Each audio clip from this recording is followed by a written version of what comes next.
Bismillahirrahmanirrahim. Assalamualaikum warahmatullahi wabarakatuh.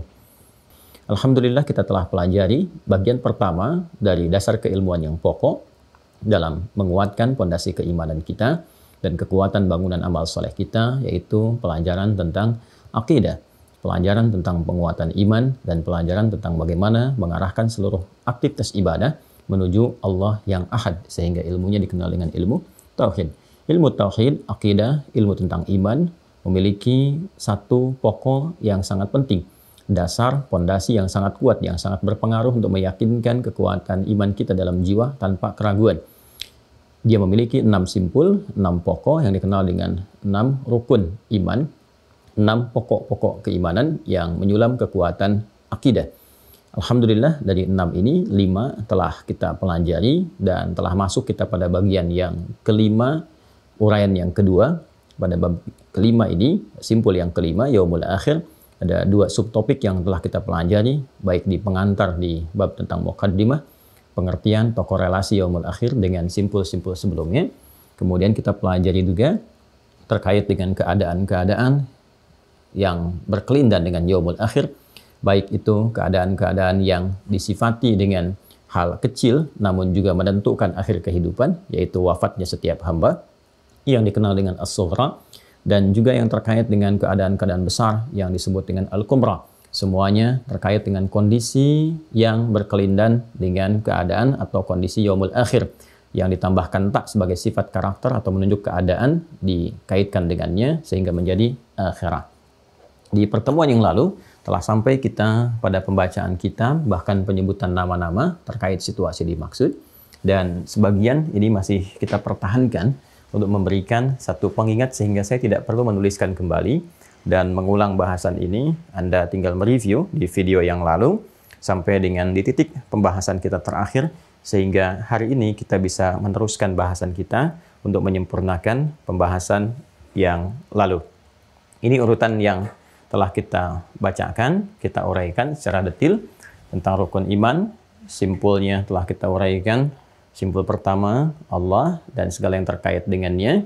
Kemudian komitmennya adalah la ilaha illallah, menafikan segala yang dipertuhankan dan menjadikan aspek kebertuhanan hanya kepada Allah saja.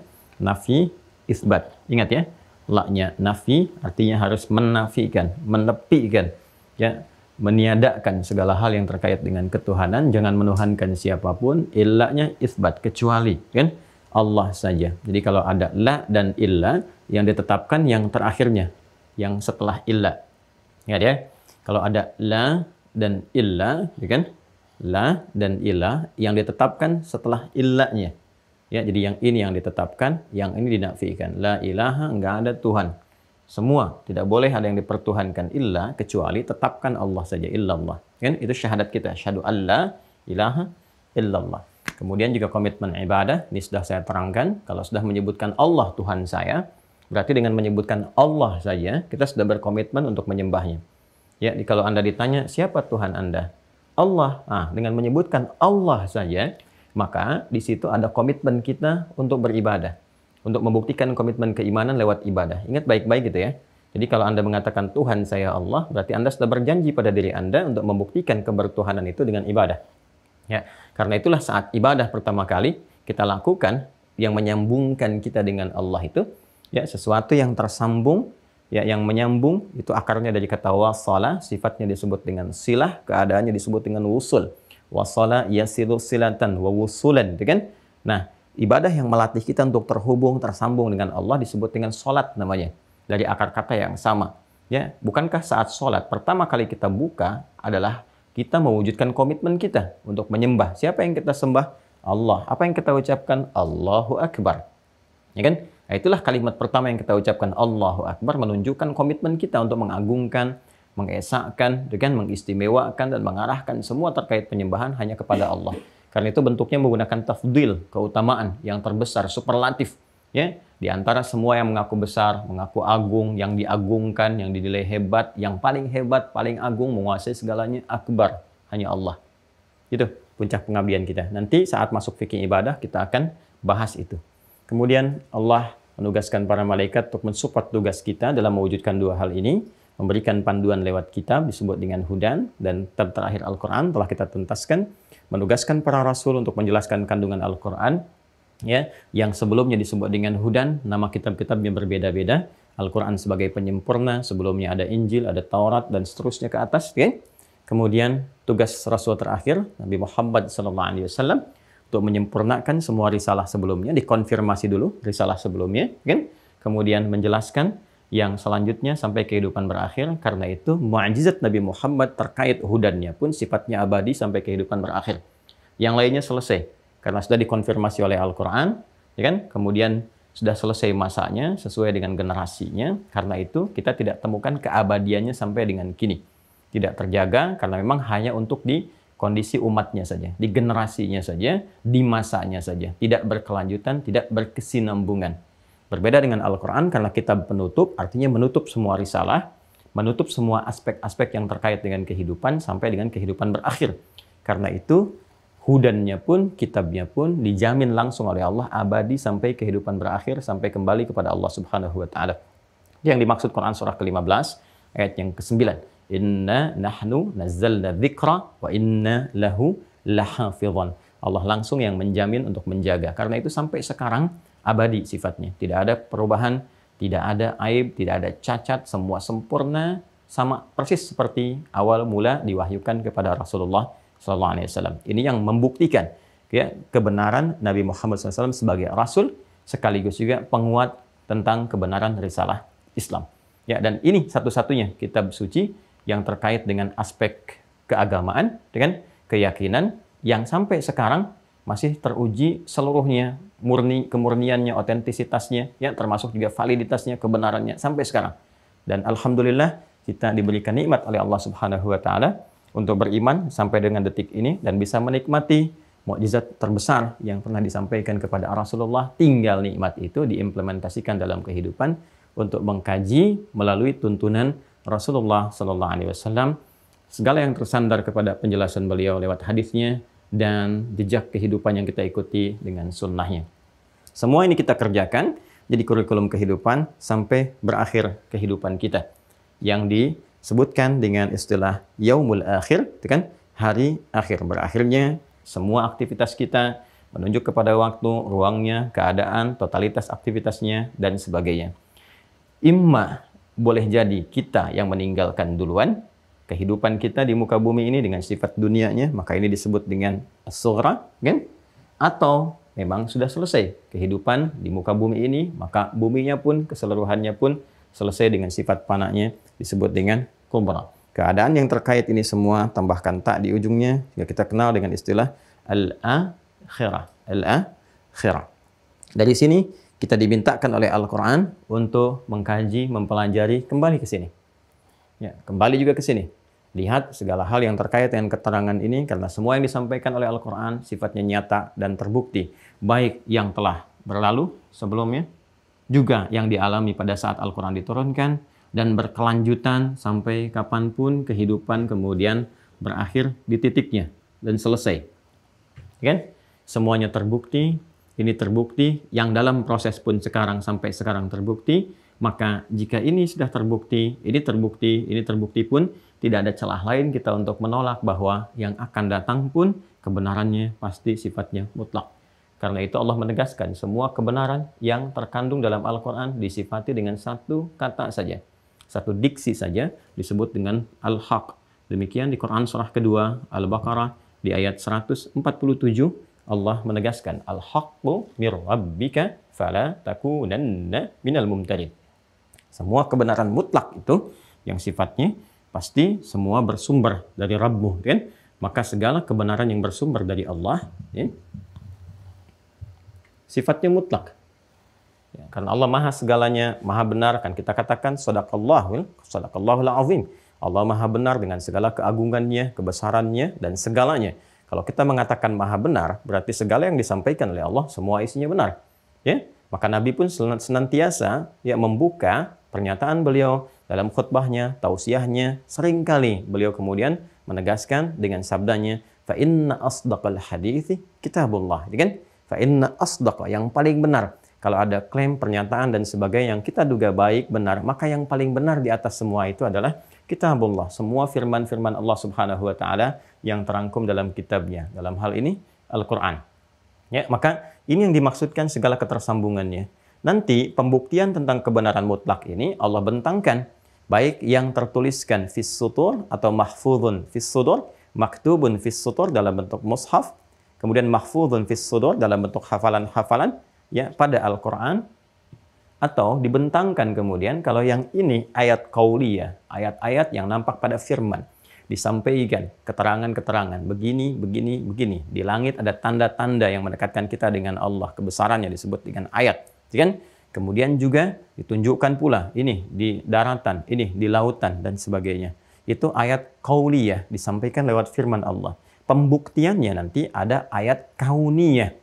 Ayat kauniyah yang langsung terkait dengan fenomena alam sebagai pembuktian dari apa yang Allah firmankan. Bisa pada diri kita sendiri. Semisal Allah menjelaskan tentang proses berkehidupan, kejadian di alam rahim, tentang bagaimana tanda-tanda yang membedakan satu manusia ke manusia yang lainnya, ada di bagian telapak tangannya misalnya, tentang bagian mata, tentang bagian lisan dengan fungsinya sampai dengan ke ujung kakinya. Semua firman ini nanti dibuktikan lewat ayat kauniyah. Kejadian-kejadian yang tampak, riset-riset yang menyertai. Karena itu nanti ada trigger, stimulus dalam Al-Quran untuk kita meriset.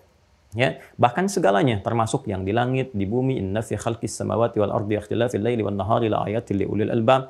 Riset yang di langit, riset yang di bumi, kemudian bahkan di hewan, afala yanzuruna ilal ibili kaifa khuliqat, kan? Afala yatadabbaruna al-Qur'an la'allakum tatafakkarun, la'allakum tatadzakkarun. Supaya kita berpikir, jadi lebih cerdas, meriset. Apa semua tujuan itu?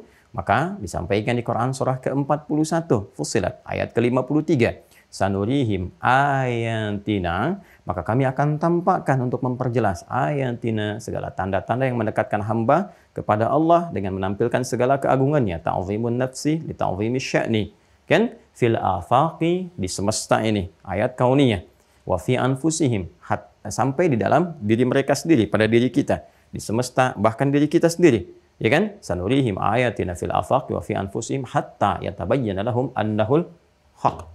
Sampai mereka menyadari bahwa segala yang terkandung dalam Al-Quran itu semua mutlak kebenarannya. Jadi Allah ingin menegaskan ayatul kauni tufassiru ayatul qaul. Ya, ayat-ayat di semesta ini yang Allah tunjukkan secara langsung yang menunjuk pada kebesarannya, bahkan riset-riset pun dilakukan oleh orang yang belum beriman. Ya kan? Oleh orang yang belum beriman, non-muslim meriset, dan risetnya berkesesuaian dengan apa yang difirmankan Allah dalam Al-Quran.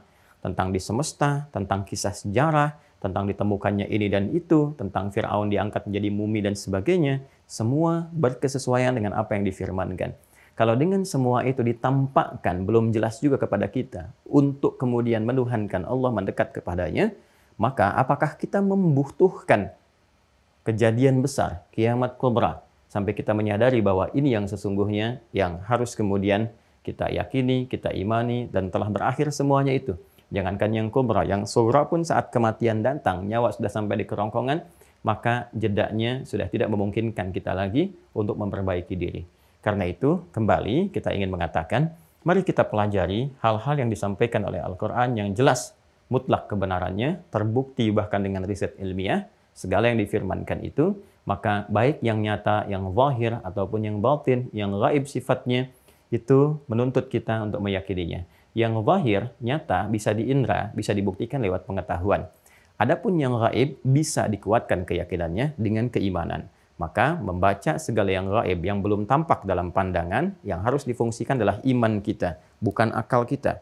Akal mencerna yang diilmui ketika menjadi sebuah pengetahuan. Dari data yang masuk menjadi informasi, berubah jadi pengetahuan, itu yang bisa dicerna oleh akal dengan segala keterbatasannya. Karena itu akal hanya bisa merasionalisasikan berbagai hal jika telah masuk ke dalamnya perangkat-perangkat yang bersumber dari data, informasi, pengetahuan. Ya, dari berbagai pengalaman dalam berkehidupan sehingga terlatih untuk mencerna. Kenapa anak-anak belum teruji akalnya dengan kedewasaannya? Karena sedikit yang masuk dari data-data kepada dirinya. Pengalamannya baru berjalan beberapa masa saja, sehingga belum tercerna kematangan akalnya. Adapun orang-orang yang telah sampai kepada masanya, sampai kepada masa tertentu yang menjangkau, mencakup segala hal, disebut dengan bulugh namanya. Orangnya disebut dengan baligh. ya, telah sampai kepada satu masa yang dia bisa mencerna sesuatu karena kematangan akalnya, ya, kematangan berbagai indranya termasuk fisiknya. Kenapa? Karena telah banyak data yang masuk, baik lewat pendengarannya, penglihatannya yang dia cerna, sehingga terlatih semua untuk menyimpulkan. Ketika semua data masuk, maka berubah jadi informasi. Ketika informasi diolah, maka menjadi pengetahuan. Itu yang bisa diakses oleh akal. Itu yang bisa dirasionalkan. Seperti pandangan terbatas, pendengaran terbatas, maka akal pun, logika pun punya keterbatasan. Dia tidak akan bisa menjangkau segala yang belum sampai datanya kepada dirinya. Dia tidak bisa menjangkau dan melogikakan segala hal-hal yang belum bisa diindra oleh perangkat-perangkat indera nyatanya. Nah, saat dia berhadapan dengan semua itu, maka yang difungsikan oleh manusia bukan akalnya, tapi imannya. Ketika iman kemudian difungsikan, maka akan datang disebut dengan hikmah. Hikmah, puncak pengetahuan tertinggi yang akan membimbing akal untuk memahami dan melogikakan apa yang belum ditangkap sebelumnya, yang bisa dirasionalisasikan. Itulah yang dimaksud firman Allah, "Wa may yu'tal hikmata faqad utiya khairan katsira." Siapa yang diberikan kemampuan untuk bisa mendapati hikmah, maka dia mendapatkan anugerah yang sangat besar. Karena hikmah itu bisa membimbing akalnya menuju pada satu tujuan, sehingga dengan tujuan itu telah didapatkan, dia bisa merumuskan jalan-jalan kehidupan yang benar, dan kehidupannya tertata guna meniti harapan-harapan terindah yang dia cita-citakan. Untuk itulah kemudian, urutan untuk mendapatkan itu semua, untuk mendapatkan hikmah, untuk mendapatkan segala kebaikan, maka kita harus kembali ke hudan. Terdapat dalam Al-Quran. Karena itu dalam Quran kita dapatkan hikmah-hikmah. Karena itu dia disebut dengan hakim, ya, kitab-kitab yang menghadirkan segala hikmah dalam kehidupan. Dan disinilah bahkan Allah perintahkan kepada nabi-nabi sebelumnya. Bahkan kepada Nabi Yahya misalnya, alaihi salam. Nanti yang berkehidupan mempersiapkan jalan untuk Nabi Isa berdakwah. Ya, Nabi Isa, Nabi Yahya itu berada dalam satu periode yang sama. Didahului oleh Nabi Yahya, anaknya Nabi Zakaria, kan? Nah, ketika Nabi Yahya ini terlahir, kemudian Allah dalam masa perkembangan Nabi Yahya ini memberikan pedoman, petunjuk kepada Nabi Yahya untuk mendalami, kan, mengkaji, mendekati kitab yang ada di masanya. Di Nabi Yahya pun sudah mewarisi kitab-kitab sebelumnya.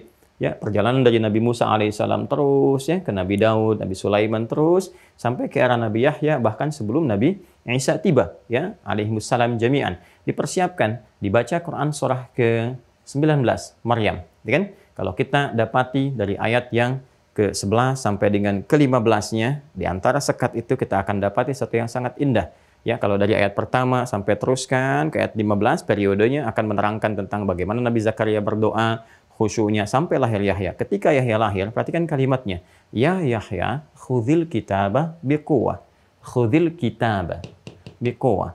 Hei Yahya, ambillah, pegang, dalami, pedomani kitab itu. Tentu kitab sesuai dengan di masanya, ya, untuk generasinya, untuk masanya. Tapi poinnya adalah ketika berpegang kepada kitab itu dengan kuat, ambil sebagai pedoman, wa atainahul hukma sabiyya. Maka dari sejak dini kami akan berikan hikmah. Hikmah.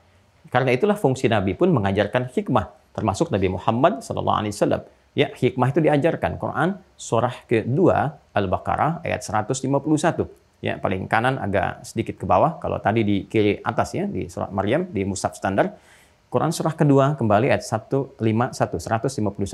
Kama arsalna fikum rasulan minkum yatlu alaikum ayatina wa yuzakkikum wa yuallimukumul kitaba wal hikmah wa yuallimukum ma lam takunu ta'lamun. Kan? Jadi di dalam kitab ini ada hikmah. Hikmah puncak pengetahuan tertinggi. Kalau bisa kita dapatkan, ada akselerasi untuk mendapatkan pengetahuan yang lain, sekaligus menangkap aspek-aspek yang ditampilkan dari informasi yang menuntut keimanan kita untuk meyakininya. Di antara itu semua, pembahasannya akan terkait berkelindan dengan keadaan tentang yaumul akhir. Ya, keadaan-keadaan khususnya yang terkait dengan hal yang kubra, hal-hal dahsyatnya, hal-hal besarnya, yang itu mutlak kita harus yakini dengan sebenar-benarnya, sekuat-kuatnya. Karena itulah segala yang terkait dengan yaumul akhir menuntut keimanan kita dikuatkan dan selalu disandingkan dengan keimanan kita kepada Allah pada umumnya dalam uraian ayat-ayat Al-Quran seperti yang kita bacakan di pertemuan yang lalu. Dari mulai Al-Baqarah ayat yang ke-8, minan nasi may yaqulu amana billahi wal yaumul akhir. Keimanan kepada Allah disandingkan dengan yaumul akhir.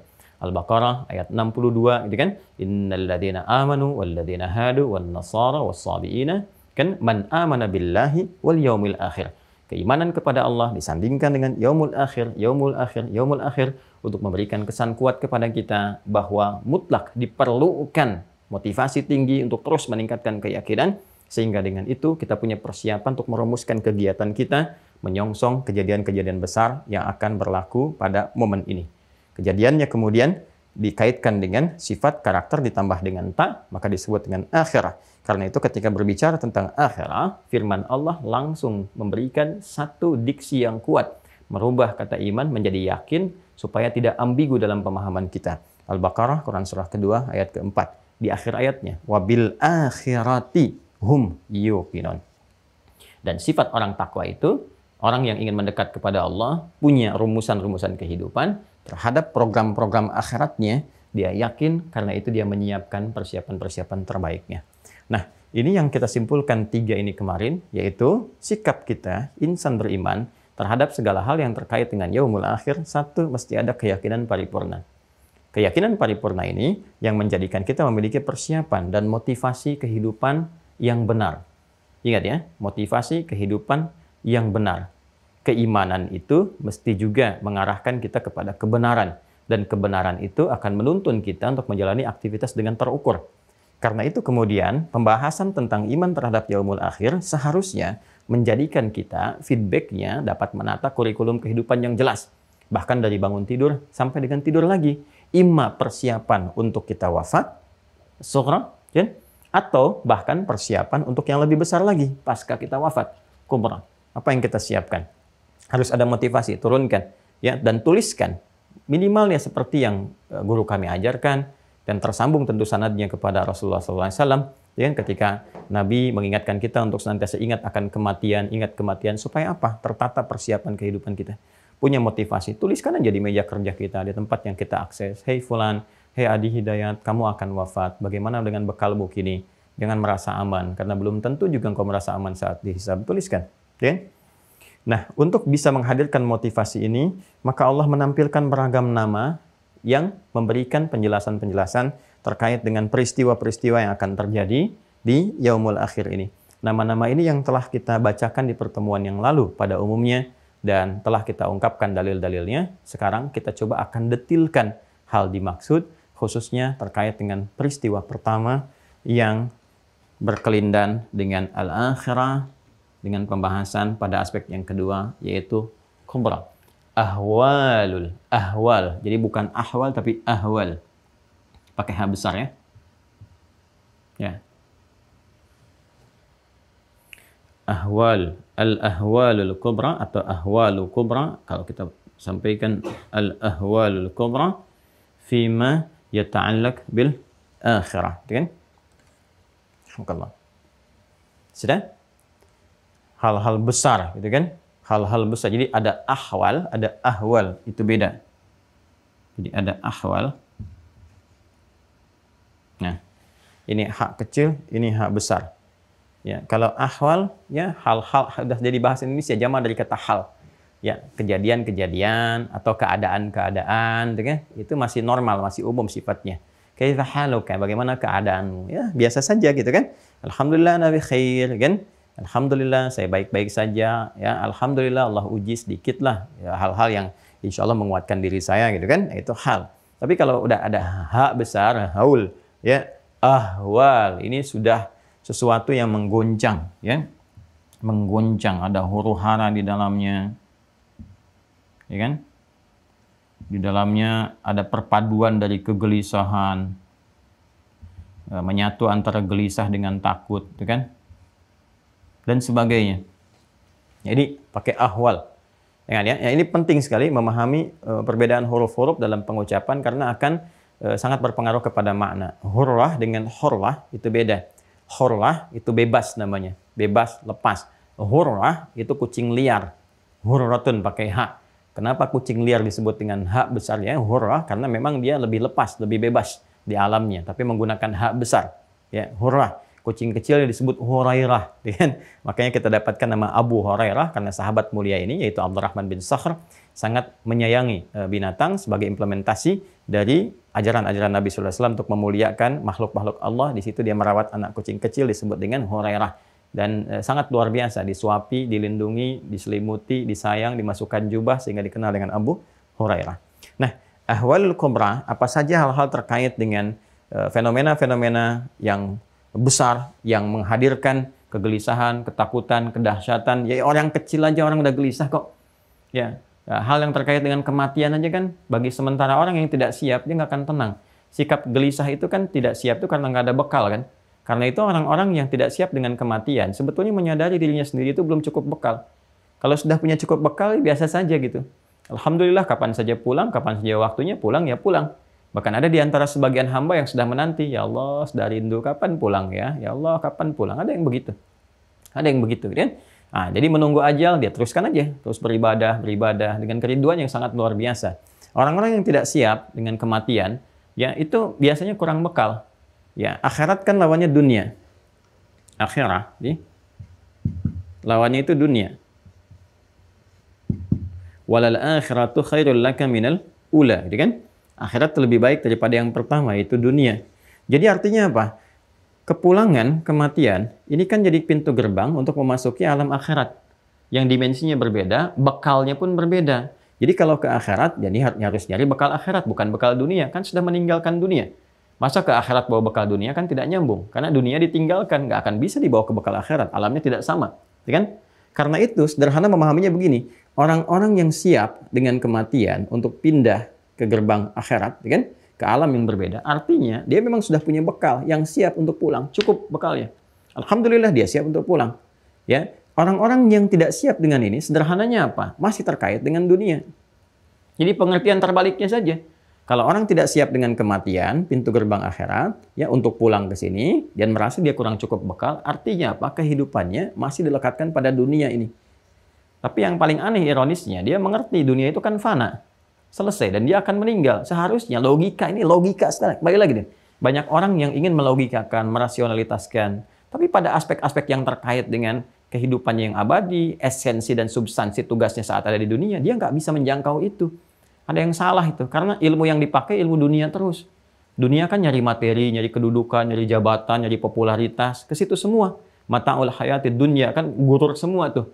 Ya segala fata morgana gitu. Disebut fata morgana itu kan karena hilang. Ya ini fata morgana datang ke situ hilang, terlihat dari jauh saja. Ya dunia begitu. Anda ikuti misalkan atau ada yang ingin mengikuti, pada akhirnya hilang. Fana kan sifatnya. Fana itu kan rusak, hilang, habis. Dengan apa? Dengan kematian. Selesai. Ya, jadi orang-orang yang selalu terpaut dengan dunia, dia merasa bekalnya nggak cukup untuk pulang. Karena itu dia nggak siap pulang. Ya, pengertian terbaliknya, orang-orang yang tidak siap dengan kematian adalah orang-orang yang hidupnya masih ditambatkan di sini, di kehidupan dunia. Nah, orang yang terkena sifat-sifat semacam ini yang disebut oleh Nabi Shallallahu Alaihi Wasallam dengan nama wahan namanya, al-wahnu. Di hadis Nabi yang sangat viral itu, sangat populer.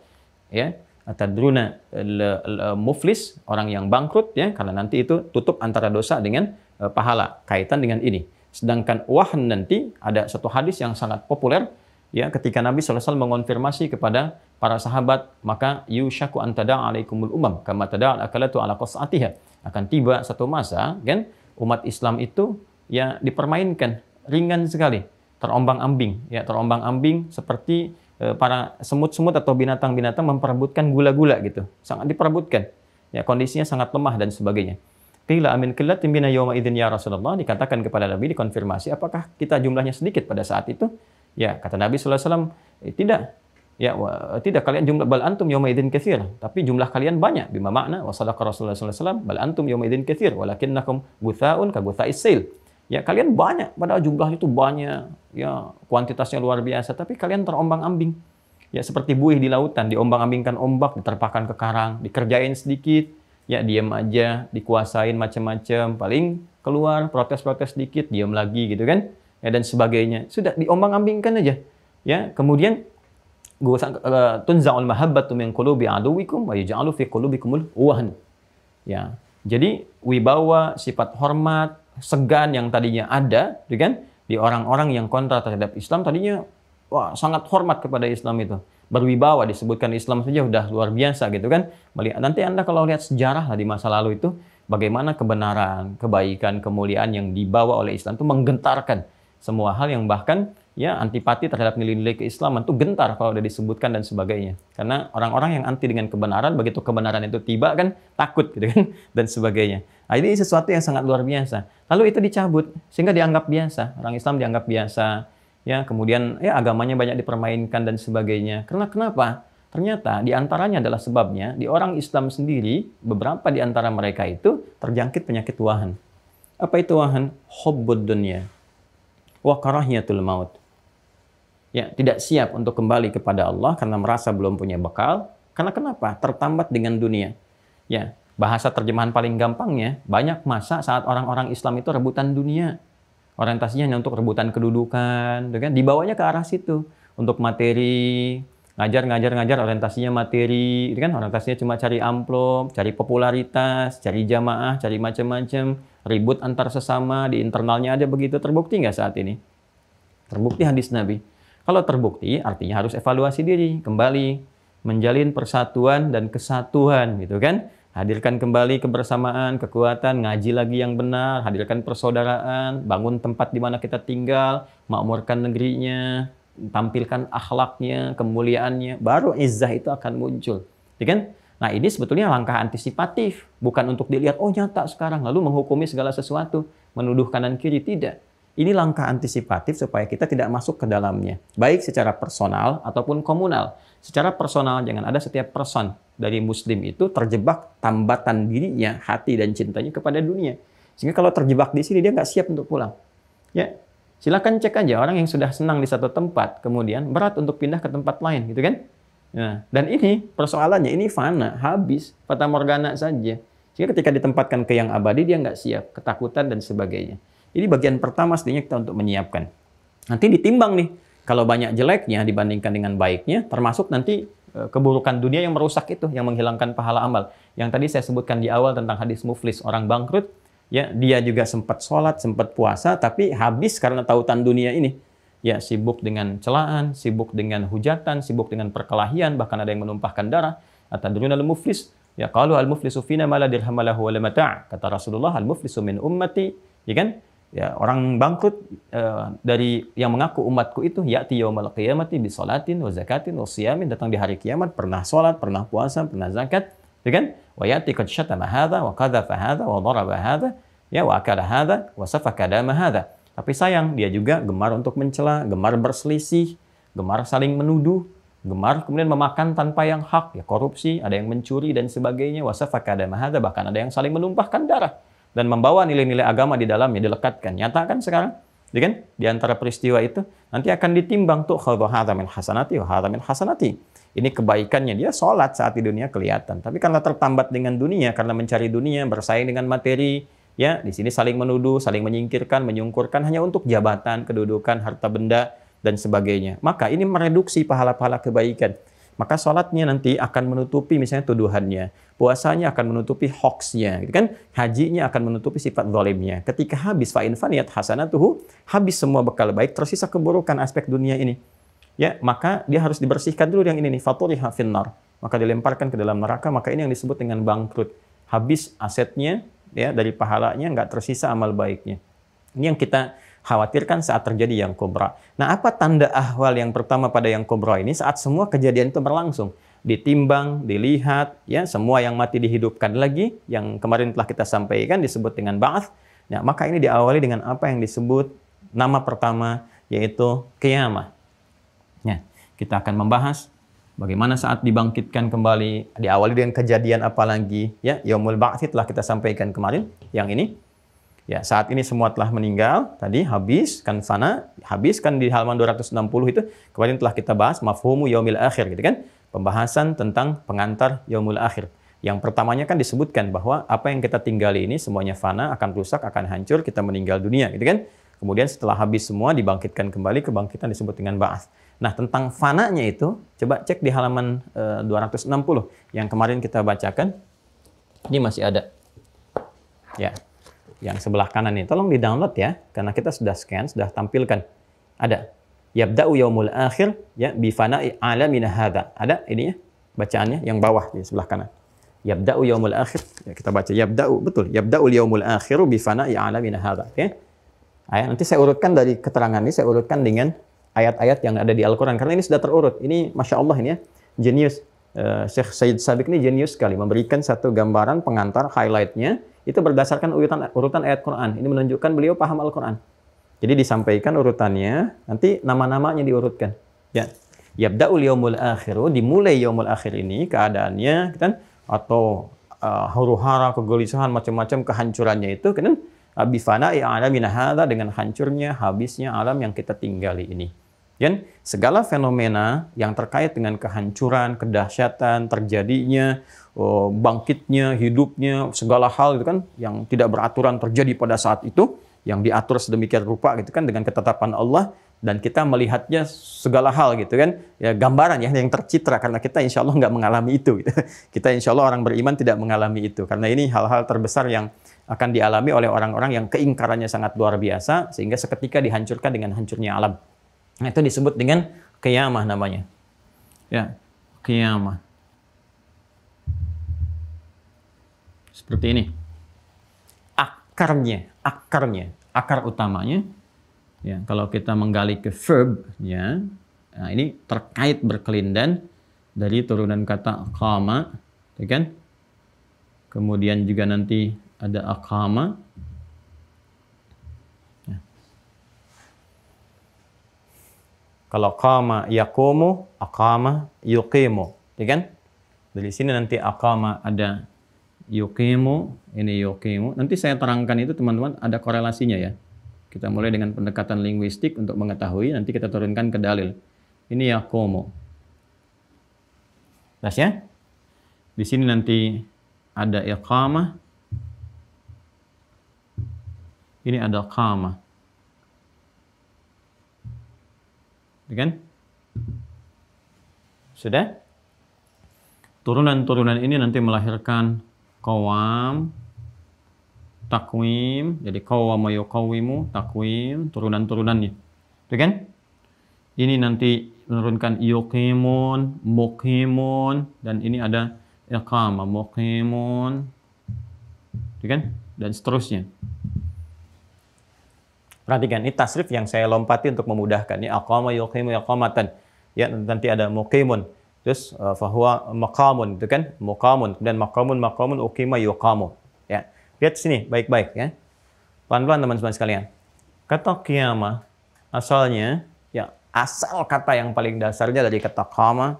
Ya, qama itu artinya sesuatu yang pertama tegak berdiri dengan lurus ya, dengan baik, yang siap melakukan suatu gerakan. Jadi segala hal yang siap dengan aktivitas gitu kan, tegak, yang lurus kan. Jadi keadaan seperti ini itu disebut dengan qama, kata kerjanya. Qiyam, jadi kan keadaannya. Qiyam. Jadi kalau orang Arab bilang qiyaman artinya berdiri tegak, lurus, sempurna. Ya, badan sempurna, tidak miring kanan, miring kiri gitu kan. Kemudian lurus, kaki terbuka sedikit dengan keseimbangan. Segala berjalan yang seimbang seperti ini qiyam. Kalau di bentuk fisiknya yang sempurna, baik, sehingga dengan kebaikan itu dia siap melakukan aktivitas sesuai dengan maslahat hidupnya. Ya, tegak, sempurna. Jadi keadaan yang sempurna, yang tegak, siap beraktivitas dengan baik, itu disebut dengan takwim namanya. Ya, takwim, qawwama yuqawwimu takwiman. Jadi meluruskan sesuatu, menyempurnakan, menegakkan sehingga siap untuk digunakan dalam segala hal, kan? Kemudian kalau kepenciptaan nanti disebut dengan takwin. Jadi ada takwin, ada takwim, ya. Kawwana yukawwinu takwidan, kalau penyiapannya disebut dengan takwiman. Kemudian teman-teman sekalian, dari sini kita temukan misalnya di surat At-Tin, ya. Surat At-Tin kalau kita baca, ya, wattini wazaitun watturi sinin wa hadzal baladil amin laqad khalaqnal insana fi ahsani taqwim. Jelas ya? Sungguh kami ciptakan manusia itu, teman-teman sekalian, dalam bentuk rupa yang sempurna, yang bagus, yang ayat keempat di surah At-Tin itu. Ya, bentuk sempurna, yang bagus, yang baik, yang dengan itu dia siap untuk beraktivitas. Ya kan? Ini surah At-Tin, teman-teman sekalian, surah 95 ya, di ayat yang keempat. Nah, kemudian teruskan, qawam juga akan terbawa dengan tegak itu beraktivitas. Dia bawa, ya, utamanya dalam menjalani kehidupan bersosial. Kan kalau sudah beraktivitas itu sifatnya sosial, ya, bukan hanya memenuhi kebutuhan diri, tapi berinteraksi dengan yang lainnya. Dan sifat sosial pertama dibawa ke keluarga, kan? Ya, karena itu pemimpin dalam keluarga itu ketika menata kebutuhan sosialnya di rumah, itu sifatnya disebut dengan qawwam. Quran surah keempat An-Nisa ayat 34, ya, paling kiri sebelah atas di mushaf standar. Ar-rijalu qawwamuna 'alan nisa. Para lelaki itu, gitu kan, diberikan oleh Allah fitrah kepemimpinan untuk menata tegaknya kehidupan dalam berumah tangga. Yang dari tegaknya rumah tangga itu yang benar nanti dibawa ke kehidupan bermasyarakat. Kalau di dalam rumah sudah tidak benar, ke masyarakat nanti akan berpengaruh hal yang buruk antara satu dengan yang lainnya. Ya, jadi secara pribadi dia takwim sempurna, kemudian menata sosial pun ada sifat-sifat qawwam yang di sini ditata aktivitasnya dengan baik. Secara pribadi beraktivitas, secara sosial beraktivitas, segalanya dimulai semua aktivitasnya ini. Untuk keseimbangan dalam beraktivitas itu bukan hanya fisik yang dipenuhi, dari makannya, dari minumnya, dari akalnya juga kemudian, kan, untuk bisa membimbing fisik dalam beraktivitas dengan baik, tapi jiwanya juga. Seperti saya terangkan saat di awal, saat membahas anatomi tentang manusia, kan ada fisik, ada kemudian akal, ada roh, kan. Nah, roh pun perlu ditata juga. Ya, seperti fisiknya tegak, rohnya pun harus tegak juga. Seperti fisiknya siap beraktivitas dengan sempurna, rohnya pun harus sempurna. Kenapa? Karena kesempurnaan roh ini akan membimbing fisik tegak beraktivitas. Nggak mungkin bisa tegak begini kalau rohnya itu lemah. Kalau roh tidak ada, fisik nggak akan tegak. Akal pun nggak akan tegak. Karena itu rohnya harus sempurna, harus baik. Ya, karena itulah penegakan roh itu dinaikkan statusnya dari sekedar qama menjadi aqama, ditambah. Ziyadatul mabna tadullu ala ziyadatil ma'na. Menambahnya satu bangunan huruf, satu kalimat akan memberikan kesan makna yang lebih luas.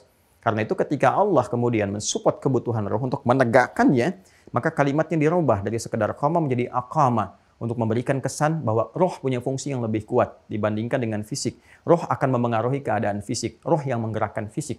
Karena itu support kebutuhan roh, penggeraknya menggunakan derivasi kata aqama dibandingkan dengan qama atau qawwama dari situ, ya. Nah, maka teman-teman sekalian, di sini turunan kata aqama yuqimu, jamaknya yuqimun, kan orang-orangnya muqimun disupportkan untuk mensupport segala kebutuhan roh. Contoh kebutuhan roh itu semua kan terakumulasi pada ibadah. Ibadah pertama yang mensupport roh itu kan sholat. Karena itu perintah-perintah sholat itu mendapatkan turunan dari kata ini untuk mensupport tegaknya itu dilakukan. Perhatikan, ketika menyebutkan perintah sholat atau keadaan terkait sholat itu seringkali didahului dengan verb, kata kerja fi'il. Turunan daripada ini menggunakan bentuk aqamah, aqamah yuqimu. Kalimat sholat pertama disebutkan di Al-Baqarah ayat yang ketiga. Alladzina yu'minuna bil ghaibi wa yuqimunas shalah. Ini untuk jamak, yuqimunas shalah. Bahkan ketika bentuk fi'il mudhari, verb ini yang berbentuk present, continuous, future, gitu kan, berkelanjutan terus sampai berkemajuan menggunakan derivasi kata aqama jadi yuqimun, dirubah ke dalam bentuk kata perintah fi'il amr, masih turunan kata ini. Quran surah kedua Al-Baqarah ayat 43 ketika merubah bentuk fi'il mudhari menjadi bentuk fi'il amr. Wa aqimus shalah wa atuz zakah warka'u ma'ar raki'in. Wa aqimu. Tuh, wa aqimu. Ketika bentuk tunggal pun dikembalikan ke sini. Aqimis salata liduluki syamsi ila ghasaqil laili wa qur'an al-fajr. Quran surah 17 ayat ke-78. Aqimis salata tarafain nahar wa zulafan minal lail innal hasanati yudhibnas sayyi'at. Quran surah ke-11 Hud ayat 114. Ya kan? Ya utlu ma uhya ilaika minal kitab wa aqimis salah. Quran surah ke-29 ayat ke-45. Turunan kata ini. Isyarat penunaiannya supaya tegak dilakukan, supaya baik, supaya sempurna, disebutkan lagi sebelum dilakukan sholatnya. Supaya diingatkan, sholat kamu harus khusyuk, harus tegak, harus baik, gitu kan? Harus sempurna. Maka pengingatnya disebut dengan iqamah namanya. Aqama yuqimu iqamatan. Hanya orang Indonesia kan senang menyingkat-nyingkat di ujungnya. Gitu kan? Adi, di, Hasan, san. Iqamat, komat. Gitu kan? Ya kan? Maka iqamah disingkat dengan komat, gitu kan? Asalnya dari kata iqamah. Aqama, yuqimu, iqamah. Ada adzan, ada iqamah. Baik ya? Ini korelasinya. Semua interaksi spiritual roh untuk mensupport keadaan fisik. Sehingga ketika yuqimun dikerjakan, sholatnya bagus, maka takwim akan sempurna. Karena itulah penegakan kehidupan dalam rumah tangga yang berharap samara itu selalu harus dihiasi dengan peningkatan kualitas dan kuantitas ibadah. Itu yang menjadikan akumulasi takwa itu hadir, sehingga dengan takwa solusi muncul. Solusi kerumah tanggaan, solusi pribadi, sampai solusi sosial. Kehidupan bersosial ketika menjadi komunitas disebut dengan kaum, kan? Kaum itu dari bahasa Arab, akarnya dari sini juga. Kaum. Ya, diserap ke dalam bahasa Indonesia menjadi kaum. Kaum ini, kaumnya Nabi Musa, kaumnya Nabi Ibrahim, kaum ini. Yang soleh yang seperti ini, kaum yang soleh. Kaum yang jelek-jelek begini, kita kenal dengan ini kaum Sodom, kaum Namrud, kaum ini, kaum itu, dan sebagainya. Kaum, ini menunjuk satu interaksi sosial. Baik interaksi sosial yang luas di masyarakat dengan kaumnya, di rumah tangga dengan sifat kaumnya, pribadinya, dan sebagainya, itu akumulasi tertinggi untuk mensupportnya berada dalam konsepsi takwa, peningkatan pada nilai ibadah. Sehingga ketika orang bisa meningkatkan takwa, support spiritualnya, maka hubungan baik yang di sini, ataupun di sini, secara personal, komunal terbatas, ataupun sosial, semua akan tersupport dalam keadaan yang harmoni, yang indah, baik, bahagia, dan sejahtera. Karena itu Allah firmankan Quran, surah ke-65, At-Talaq, di akhir ayat kedua, di awal ayat ketiga. Kan? وَمَنْ يَتَّقِ اللَّهَ يَجْعَلْ لَهُ مَخْرَجًا وَيَرْزُقْهُ مِنْ حَيْثُ لَا يَحْتَسِبُ. Solusi datang lewat takwa, rizki mengalir lewat takwa, kebahagiaan datang lewat takwa. Quran surah kedua Al-Baqarah di akhir ayat 189. Wattaqullaha la'allakum tuflihun. Bertakwalah kepada Allah supaya engkau cenderung bahagia. Dalam kehidupan sosial pun kaum, gitu kan, yang bersuku-suku, berkomunitas, macam-macam sifatnya, takwa itu penting. Quran surah ke-49 ayat ke-13. Ya ayyuhan nasu inna khalaqnakum min dzakari wa untha wa ja'alnakum syu'uban wa qabaila. Qaum lita'arafu inna akramakum indallahi atqakum. Takwa lagi. Nah, semua yang terkait dengan ini, semua ini akan berakhir, akan habis ketika tegaknya sesuatu.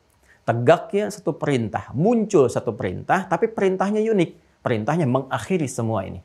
Selesai aktivitas ini. Ya, selesai. Aktivitas ini tuntas, nggak ada lagi kemudian orang yang cari makan, udah nggak sempet cari makan, udah nggak sempet lagi sholat, udah nggak sempet macam-macam, berakhir semua.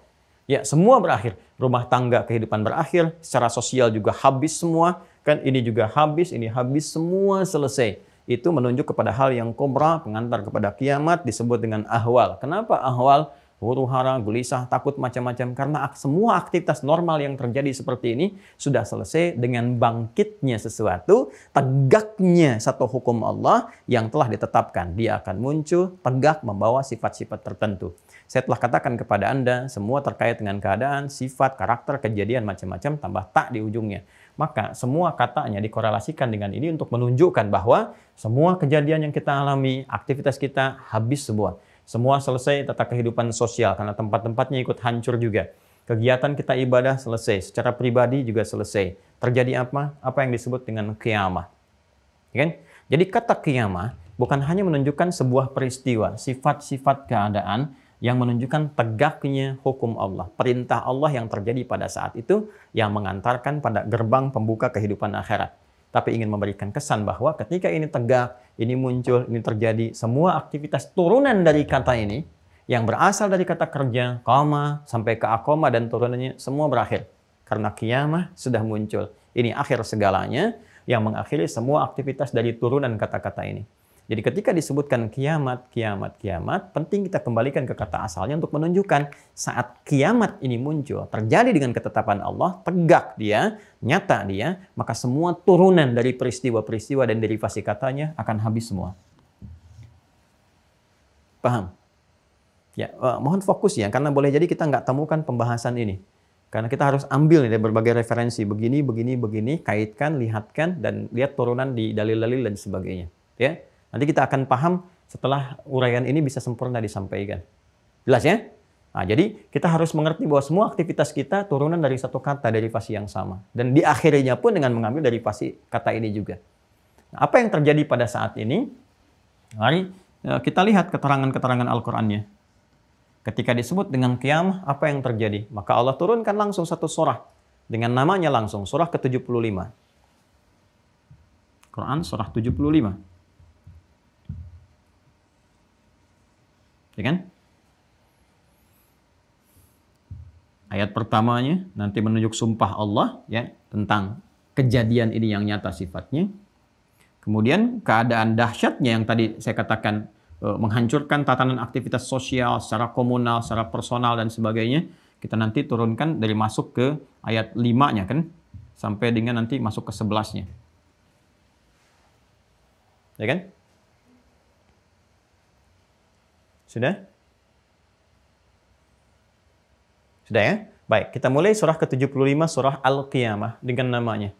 Bahkan menggunakan alif lam, menunjuk kepada sebuah kepastian nyata dan membedakan dengan peristiwa-peristiwa lain.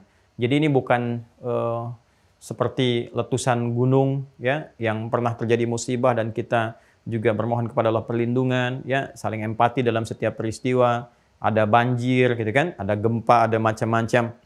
Ya, itu nggak sama peristiwanya. Ya, itu peristiwa-peristiwa yang mengingatkan kita, kasih alam nih, gunung mulai batuk gitu kan. Banjir mulai meluap karena hal-hal yang terkait dengan pengingat kehidupan kita. Berevaluasi, ada perilaku tangan-tangan manusia yang tidak sempurna dalam beramal. Ya, ada yang bergeser dari jalur kesolehan kepada kesalahan. Kan banjir terjadi karena perilaku manusia juga. Ya kan? Kemudian juga banjir badang, semua turunan banjir lah, mau banjir badang, banjir macam-macam kan perilaku manusia. Gundulin hutan, ya seperti itu jadinya. Bangun-bangun tanpa resapan, demikian adanya gitu kan. Maka muncul musibah, muncul peristiwa dan sebagainya. Kan? Nah itu hal-hal yang harus menjadi pengingat untuk kita. Dan lebih dahsyat lagi adalah pengingat bahwa suatu saat ini akan hancur. Kasih tanda juga sekarang. Ada gempa, ada ini, ada gunung meletus. Walaupun kita bisa bicara berdasarkan pengetahuan ini pergeseran lempeng, begini-begini. Kalau cuma nyampe situ, pengetahuannya, itu masih rendah. Masih dunia sifatnya. Dunia itu kan dari kata dana. Masih ingat kayak yang saya sampaikan dulu? Dana. Ya, dana itu kan rendah. Masih kecil gitu. Ya, pengetahuannya hanya terbatas sampai di sini juga.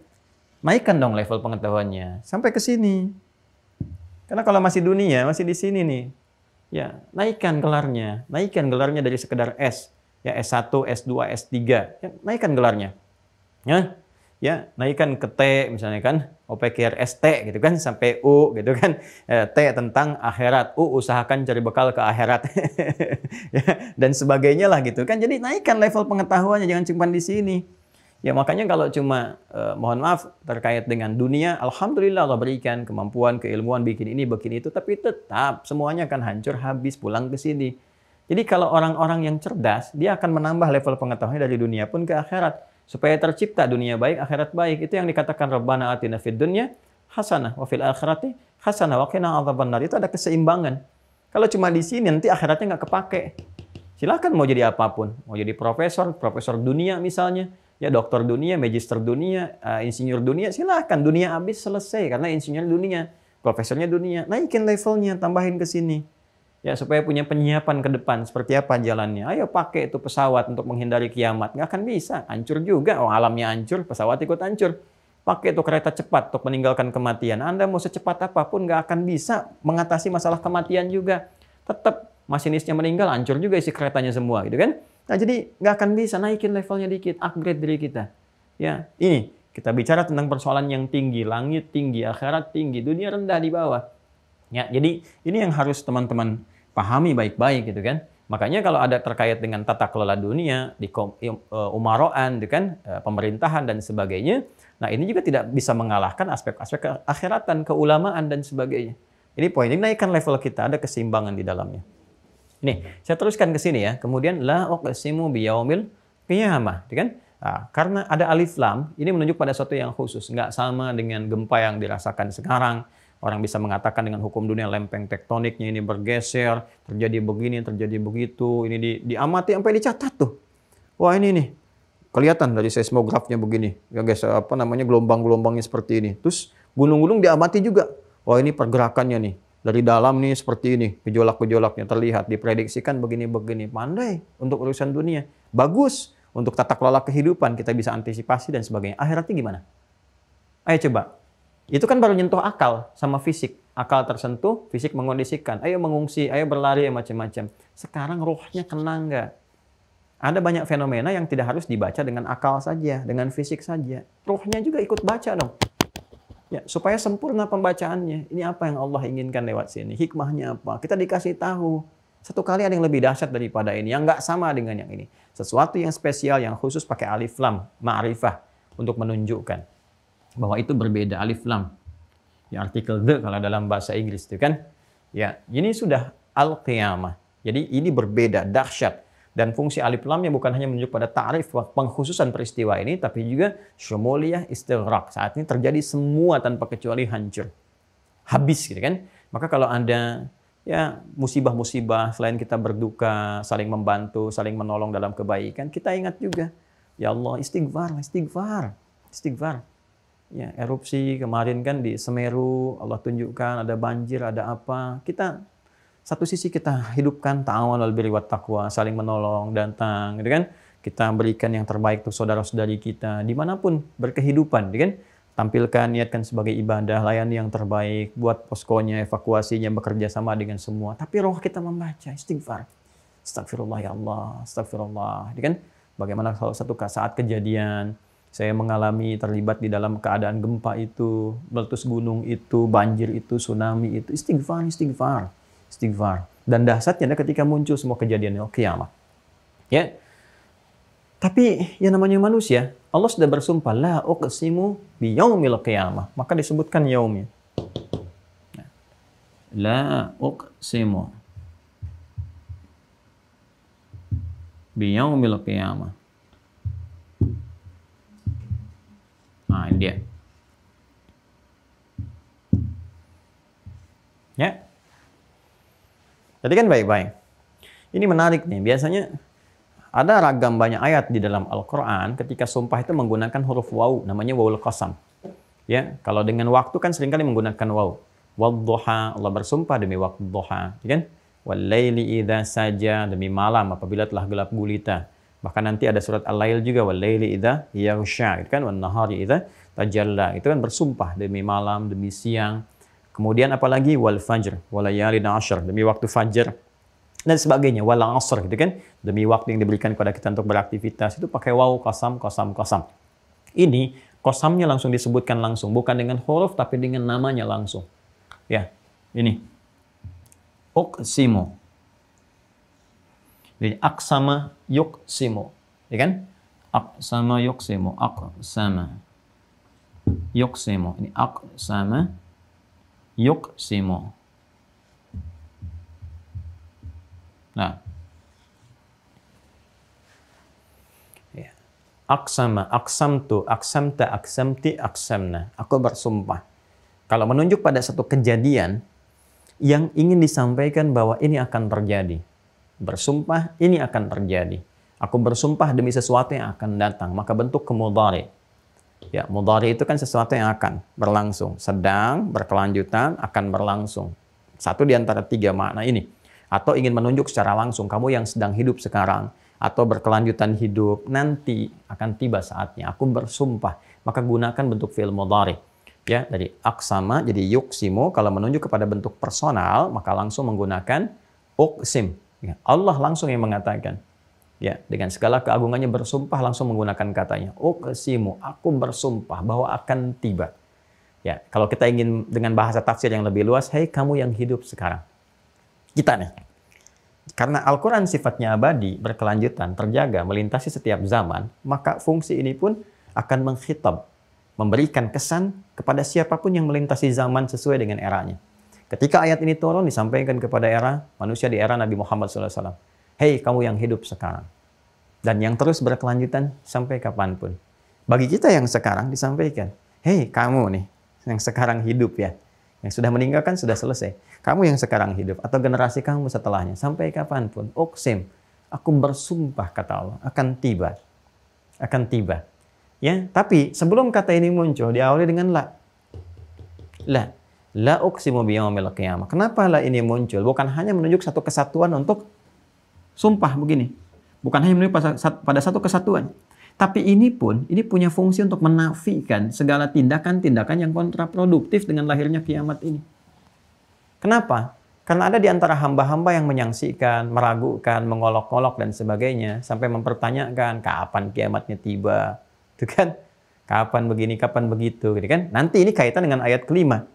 Ya, sampai dengan ke-11-nya. Bal yuridul insanu liyafjura amamah yas'alu ayyana yaumul qiyamah. Ya kan? Baik. Bal yuridul insanu liyafjura amamah. Ini kan terus la uqsimu biyaumil qiyamah wa la uqsimu binafsil lawamah, terus sampai ayat kelima kita temukan bal yuridul insanu liyafjura amamah. Tapi manusia itu dasar, ya kan? Dasar manusia yang beraktivitas dalam kehidupan. Ingat, kalau disebutkan insan 65 kali dalam Al-Qur'an menunjuk totalitas kehidupan manusia. Tapi manusia ini yang menjalani aktivitas dan terus aja berbuat maksiat. Yafjura, ya, itu kan bersumber perbuatan yang bersumber dari sifat fujur. Masih ingat keterangan saya dulu? Di jiwa manusia, di nafas itu kan, ada takwa, kan? Ada fujur. Ini seringkali saya ungkapkan. Ya, ini supportnya malaikat, ini diprovok oleh setan, kan? Jiwa fujur ini kalau dibangkitkan berdiri sendiri, maka lewati nafsu ke kalbu, ke sudur, keluar tindakan su. Inna nafsa la'amaratun bisu, ya. Quran surah ke-12 ayat 53. Pelaku ini disebut dengan fujar. Wa innal fujjara lafi jahim, ya kan? Ya, kemudian tindakannya kalau keluar dalam bentuk perilaku disebut yafjur. Gelombang ini dari fujur memicu gelombang ke atas berdiri sendiri, itu prosesnya disebut yafjur. Yafjur. Jadi tindakan yang disupport oleh sifat fujur lewat sini. Ya. Bal yuridul insanu liyafjura amama. Tapi manusia yang beraktivitas itu seringkali mengikuti hawa nafsunya yang bersumber dari fujur, mengikuti godaan setan. Yafjura mengikuti tindakan-tindakan yang diwaswaskan oleh setan lewat fujur. Ya, amamah, padahal dia sadar itu bertentangan dengan hukum Allah. Ya Allah melihat, mengawasi, dia masih berbuat maksiat juga. Jadi seakan-akan nggak nganggap Allah. Ya itulah bahasanya tuh. Ya, bapak ibu, di depan bapak ibu, anak-anak bapak ibu tuh melakukan tindakan yang kotor, nonton gambar-gambar yang nggak senonoh, ya, video-video yang jelek dan sebagainya. Dan nggak dianggap bapak ibu. Kira-kira respon Anda sebagai orang tua bagaimana? Marah kan? Bisa jadi Anda ambil tuh handphonenya, tabnya, bisa Anda banting, bisa Anda marahi. Ini kata Allah, saya melihat kalian, saya mendengar kalian, sami'un basirun, laisa kamitslihi syai' wa huwas sami'ul basir. Dia yang menatap, dia mengawasi dan mengetahui segalanya. Dan kita menyadari sedang dilihat Allah. Kita menyadari sedang diawasi. Tapi kok bisa berbuat maksiat? Bingung juga gitu kan kita. Heran. Katanya dilihat Allah, tapi masih bisa merasakan untuk berbuat maksiat dan sebagainya. Katanya diawasi, tapi kok santai aja berbuat sesuatu yang bertentangan hukum Allah. Makanya ya bal yuridul insanu liyafjura amamah. Dia sadar saya mengawasi, tapi saya diacuhkan, diabaikan gitu kan. Nah, bahkan menantang kiamat. Yas'alu ayyana yaumul qiyamah. Bahkan dia bertanya, kapan kejadian kiamat itu? Ya, maka Allah awali dengan sumpah, lah, jangan begitu. Jangan pernah kalian berlaku begitu. Nggak boleh seperti itu. Maka insan beriman dengan satu huruf ini aja, udah. Harus waspada nih. Ya, supaya nggak apa? Supaya nggak masuk dalam kejadian ini. Sekali-kali, jangan pernah lakukan seperti itu. Nanti ada kalla, ada la, dan seterusnya. Ya, kalla bal rana ada qulubihim. Sekali-kali tidak, sekali jangan lakukan. Ini langsung tegas, la uqsimu. Selain kalau kita satukan ini menjadi sumpah, ya aku bersumpah, tapi kenapa dia dahului oleh la? Salah satunya adalah memberikan kesan, hei, waspada. Jangan seperti itu. Jangan menantang kiamat. Ya, jangan sampai engkau tidak punya bekal saat ini terjadi dan sebagainya, gitu kan? Ya, orang-orang beriman makanya diwafatkan semua. Supaya nggak mengalami ini, nggak akan kejadian nih pada orang beriman, nggak akan merasakan yang benar, yang baik dan sebagainya. Ya kan? Aku bersumpah dengan akan tibanya yaum tuh. Mengonfirmasi nih yaumul akhir, yaumul qiyamah. Dikonfirmasi yaumul akhir, yaumul qiyamah. Jadi berakhir kehidupan, maka ketika menggunakan kata yaum tadi saya katakan bukan hanya menunjuk harinya, tapi waktunya, keadaannya, aktivitasnya, tempatnya semua qiyamah. Tiba perintahnya hancur semua. Ya. Jadi sudah ketika tiba waktu itu, keadaannya hancur, tempatnya hancur, ruangnya hancur, segala aktivitas sosial, komunal, personal, habis semua. Ya kan? Ah, makanya ketika diterangkan ke sini, la uqsimu biyaumil qiyamah wa la uqsimu bin nafsil lawamah, nanti ketika terjadi ini semua, dihisab, dibangkitkan semua pada menyesali diri. Ya, mengutuk nafsunya, mengutuk fujurnya. Kamu nih ya, kenapa harus begini? Kenapa dulu begini dan sebagainya? Ya laitani kuntu turaba, ya Allah, aku jadi tanah aja, aku nggak mau, takut begini, takut hisab, takut begini, takut lihat neraka dan sebagainya. Ini, ya laitani kuntu turaba. Ya kalaulah aku menjadi tanah saja, kalau aku diwafatkan saja, kalau ini itu dan seterusnya. Itu muncul. Semua saling mengutuk, saling menyesali dan sebagainya. Ya, tapi yang paling menarik adalah teruskan ayatnya 6 sampai dengan 11 itu. Fa idza bariqal basar. Maka apabila nyata waktunya sampai terlihat, gitu kan, muncullah ketakutan dalam mata itu. Bariqa, ya, bariqa itu sesuatu kilatan yang membuat kita merasakan takut. Makanya petir itu kilatannya itu disebut dengan barqun. Quran surah kedua ayat 20. Quran surah kedua Al-Baqarah ayat 20. Yakadul barqu yakhtafu absarahum, gitu kan? Hampir kilatan itu menyambar mata mereka, gitu kan? Itu bahasa kiasan yang tinggi sekali, mengibaratkan tentang bagaimana sifat orang-orang munafik itu ya. Ya. Jadi kilatan itu kalau sudah kita melihat kilat yang Anda bayangkan gini aja ya. situasi saat mendung, gelap dan sebagainya, tiba-tiba petir di mana-mana. Dar, dur. Terus tiba-tiba ada kilat tuh ke hadapan kita. Bukankah apa yang kita lakukan? Ya, reaksi dari itu semua. Kita menghindar kan? Berlari kan? Takut kan? Ini menunjukkan satu ketakutan kan? Nah, itu disebut dengan bariqa, kata kerjanya. Bariqa. Kilatannya disebut dengan barqun. Ya, jadi begitu kilat, astagfirullah, itu udah fitrah tuh. Ya Allah, gitu kan? Oh, itu udah fitrahnya itu, karena ada ketakutan. Nah, ini lebih dahsyat lagi. Fa-idza bariqal basar. Maka jika semua kilatan-kilatan sudah nampak, semua itu terjadi ya. Takut mulai, takut. Wa khasafal qamar. Udah. Rembulan dah hilang. Artinya kalau rembulan hilang, malam tuh udah nggak jelas. Rembulan kan tanda malam. Wa jumi'a syamsu wal qamar, dibenturkan antara apa? Matahari dan bulan. Jadi Anda sudah gambarkan, udah nggak ada siang, nggak ada malam tuh. Udah nggak jelas siang, nggak jelas malam karena sudah ruang waktu segalanya itu sudah habis karena terjadi ini. Benturkan semuanya. Ya, nanti itu dikonfirmasi dengan Quran surah ke-69 Al-Haqqah itu ayat 13 sampai dengan 14.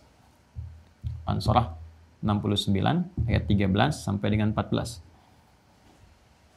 Masih ingat malaikat siapa namanya? Ya, yang ditugaskan oleh Allah untuk mengakhiri alam semesta ini, tugasnya ketika meniupkan sur namanya Israfil kan? Israfil kan? Ya, malaikat Israfil yang telah kita bahas, yang ketiga itu yang kita sampaikan, Jibril, Mikael, Israfil kan? Ya, malaikat Israfil telah kita uraikan. Apa tugasnya? Tugasnya kan sudah meniup sesakala sur. Ya, maka disampaikan Quran surah 69 Al-Haqqah di ayat yang ke-13 itu fa idza nufikha fis-sur. Ya, nafhata wahidah. Maka ketika tiupan pertama itu ditiupkan, dan yang riset NASA loh ini. Bukan main-main. Yang belum beriman. Makanya saya sering katakan kalau semua tuh ilmuwan di sana itu yang khususnya meriset astronomi yang seperti ini, baca satu ayat ini saja. Quran surah 69 ayat 13 sampai 14. Demi Allah saya yakin kalau benar membacanya dengan hati yang jernih, ada hidayah di dalamnya. Ya, ada hidayah. Sangat luar biasa. Fa idza nufikha fis-suri nafkhatan wahidah. Ya, wadukkatil ardu wal jibalu, ya fadukkata dakkatan wahidah. Maka apa yang terjadi? Hantam semua. Ya, tadi kalau saya katakan gunung ini sekarang erupsi atau menerbangkan debu-debu vulkanik itu kan ke awan, ya. Kemudian kan beda antara terbang debu vulkanik dengan proses erupsi dengan kemudian meletus dan sebagainya. Ini semua tercabut, pasak-pasak buminya itu, pasak-pasaknya kan gunung. Ya, wal jibala autada, kami kuatkan bumi itu dengan gunung-gunung, jadikan gunung sebagai pasak. Ya, dan silakan cek di geografi, di ilmu geografi atau di geologi misalnya. Silakan cek, bukankah fungsi gunung itu jadi pasak? Ya, pasak-pasak bumi untuk penguatnya itu. Itu Al-Qur'an menyampaikan itu secara ilmiah, nyata lagi. Nah, itu dicabut pasaknya semua. Kalau kita bikin tenda, kasih patok, cabut patoknya semua, kan runtuh tendanya. Nah, sekarang bumi pasaknya dinaikkan semua. Yang tadinya meletus kan muncul gunung baru, pasak baru. Kan ini pasaknya udah nggak kuat. Hikmah Allah menjadikan itu meletus karena pasak ini sudah terlalu tua, lama, kan muncul yang baru nanti, anak-anak yang baru. Ya, bahkan nanti dari laharnya, dari hasil vulkanik macam-macamnya nanti ke tanah jadi bikin subur lagi, bikin nanti anak-anaknya, anak-anak gunung itu yang baru-baru, pasak-pasak baru, kuat lagi. Nah, ini nanti semua tercabut saat kejadian ini. Wadukkatil ardu wal jibalu fadukkata dakkatan wahidah. Jadi gunung pasaknya dicabut, dibenturkan dengan buminya sekalian, matahari dan bulannya dihancurkan, diadukan sekalian. Boom. Dan nggak jelas siang dengan malamnya, semuanya hancur. Fa idza bariqal basar wa khasafal qamar wa jumi'a syamsu wal qamar, yaqulul insanu yawma idzin ainal mafar. Mafar ada tasdidnya tuh. Ya, ainal mafar. Ada tasdidnya. Makanya bacanya juga bukan mafar. Awas. Ya, bukan mafar. Beda dengan ayat selanjutnya kalla la wazar, gitu kan? Itu biasanya kalla la wazar sampai situ. Tapi yang ini ainal mafar, mafar ada tasdidnya. Ya, yaqulul insanu yauma idzin ainal mafar. Ya, maka manusia yang beraktivitas, ingat insan itu menunjuk pada aktivitas totalitas manusia, aktivitasnya secara total. Masih ingat ya yang saya sampaikan dulu, tolong direview ya. Mohon sekali. Makanya kalau saya sampaikan setiap katanya dilihat, diperhatikan karena akan ada berkelanjutan. Ya, ini bukan kata-kata biasa yang kita sampaikan, tidak. Jadi ada petunjuk dari ayat, dari hadis, dari kita urutkan akan terbawa terus. Masih ingat saya terangkan tentang Bashar, Ins, Bani Adam, Nas, Insan. Jadi ketika disebutkan insan menunjuk pada totalitas aktivitas. Ya, yaqulul insanu yauma idzin. Maka orang yang beraktivitas Apapun yang dia kerjakan, secara personal, komunal, sosial, semua terkejut tuh, terbelalak semuanya, takut. Maka mereka saling mengonfirmasi tuh pada diri mereka sendiri. Kemana kita harus berlari nih? Kemana tempat berlindung? Ainal mafar. Ya, ini kita baca pakai tajwid aja itu sudah memberikan getaran kepada jiwa. Karena kita merasakan suasana itu, kita bawa untuk dirasakan. Kalau mengalami situasi itu, Anda bisa nggak kebayang saat ada gempa tsunami besar itu, ya kan? Kan mencari perlindungan kan? Ya, mencari perlindungan itu baru peringatan. Bagaimana kalau kemudian terjadi yang sesungguhnya? Ainal mafar. Ya, kemana larinya gitu kan? Nah, maka pada saat itu di Quran surah ke-80 dikonfirmasi lagi. Quran surah ke-80 itu Abasa ya. Coba lihat ayat 33 tuh.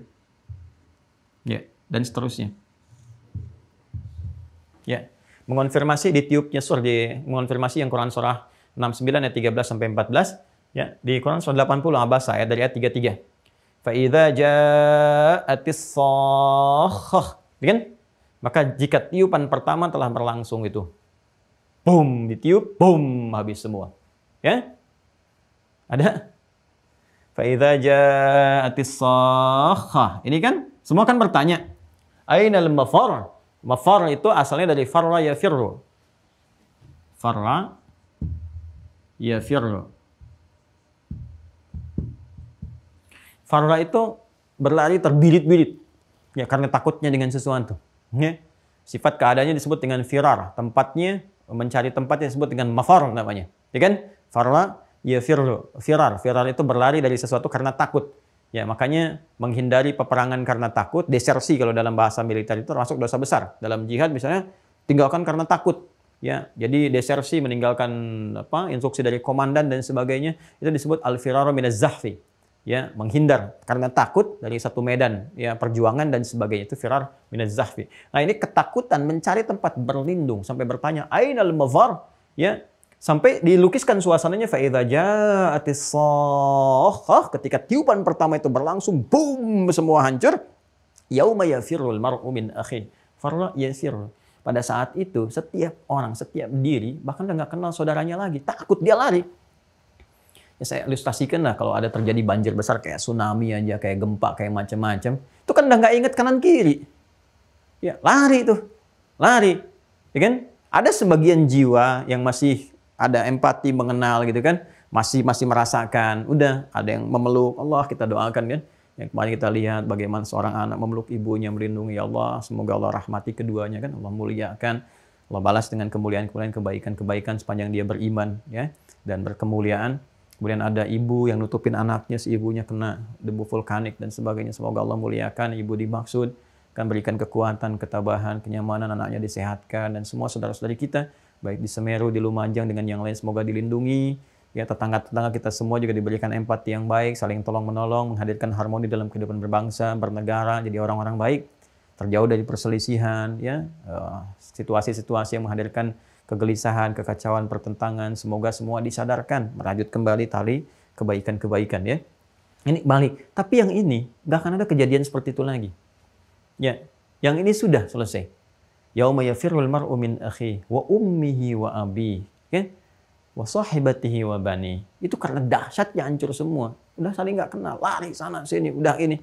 Mau narik juga susah karena semuanya udah repot. Karena setiap tempat yang dipijak pun hancur juga, jadi udah kepikiran yang lain. Kalau yang sekarang kejadian betapapun besarnya kita rasakan, masih bisa ada yang lari, ada yang ini, ada yang meluk, ada yang narik, ada yang begini. Ini mau tempat yang dipijak hancur, ini hancur. Semua udah nggak bisa perhatian kepada sekelilingnya. Ya, karena itu dikonfirmasi lagi kemudian di surah 22 Al-Hajj. Quran surah 22.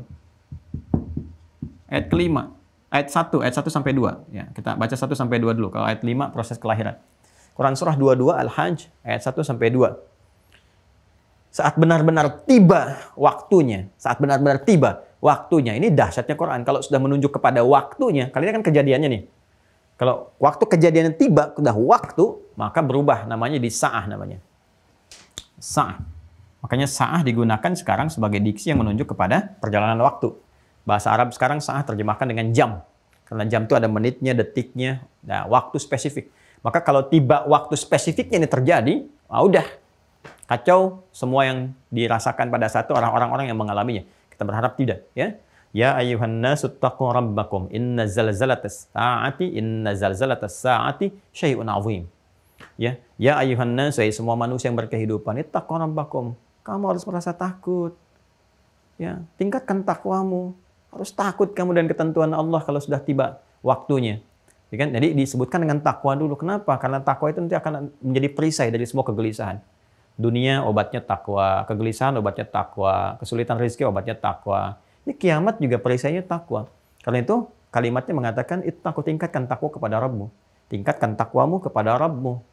Ya, dan dengan takwa itu ada perasaan takut. Kalau terjadi azab-azab menimpa, hukuman, takut kita. Takutnya yang disebut dengan khasyah. Hei kamu, takwalah, merasa takutlah kalau ini semua hadir ancaman-ancaman ini. Boleh jadi kamu ada di dalamnya. Berlindung sekarang dengan takwa supaya nggak mengalami itu. Kenapa? Inna zalzalatas saati, karena goncangan. Zalzal itu, teman-teman, zalzala yuzalzilu, sampai muncul surah Az-Zalzalah itu. Az-Zalzalah dikonfirmasi lagi kan di surah Az-Zalzalah itu. Ini satu kalimat dikonfirmasi dengan satu surah. Inna zalzalatas saati syai'un azim. Karena sungguh kalau tiba waktunya, harinya, menitnya, detiknya, jamnya terjadi itu syai'un azim, akan terjadi sesuatu yang dahsyat, yang besar gitu kan. Kemudian zilzal. Inna zalzala yuzalzilu. Ada surah Az-Zalzalah. Ya. Yuk kita lihat surahnya. Idza zulzilatil ardu zilzalaha, kan? Kalau zalzala sekali disebutkan itu meruntuhkan bangunan yang di atas begini.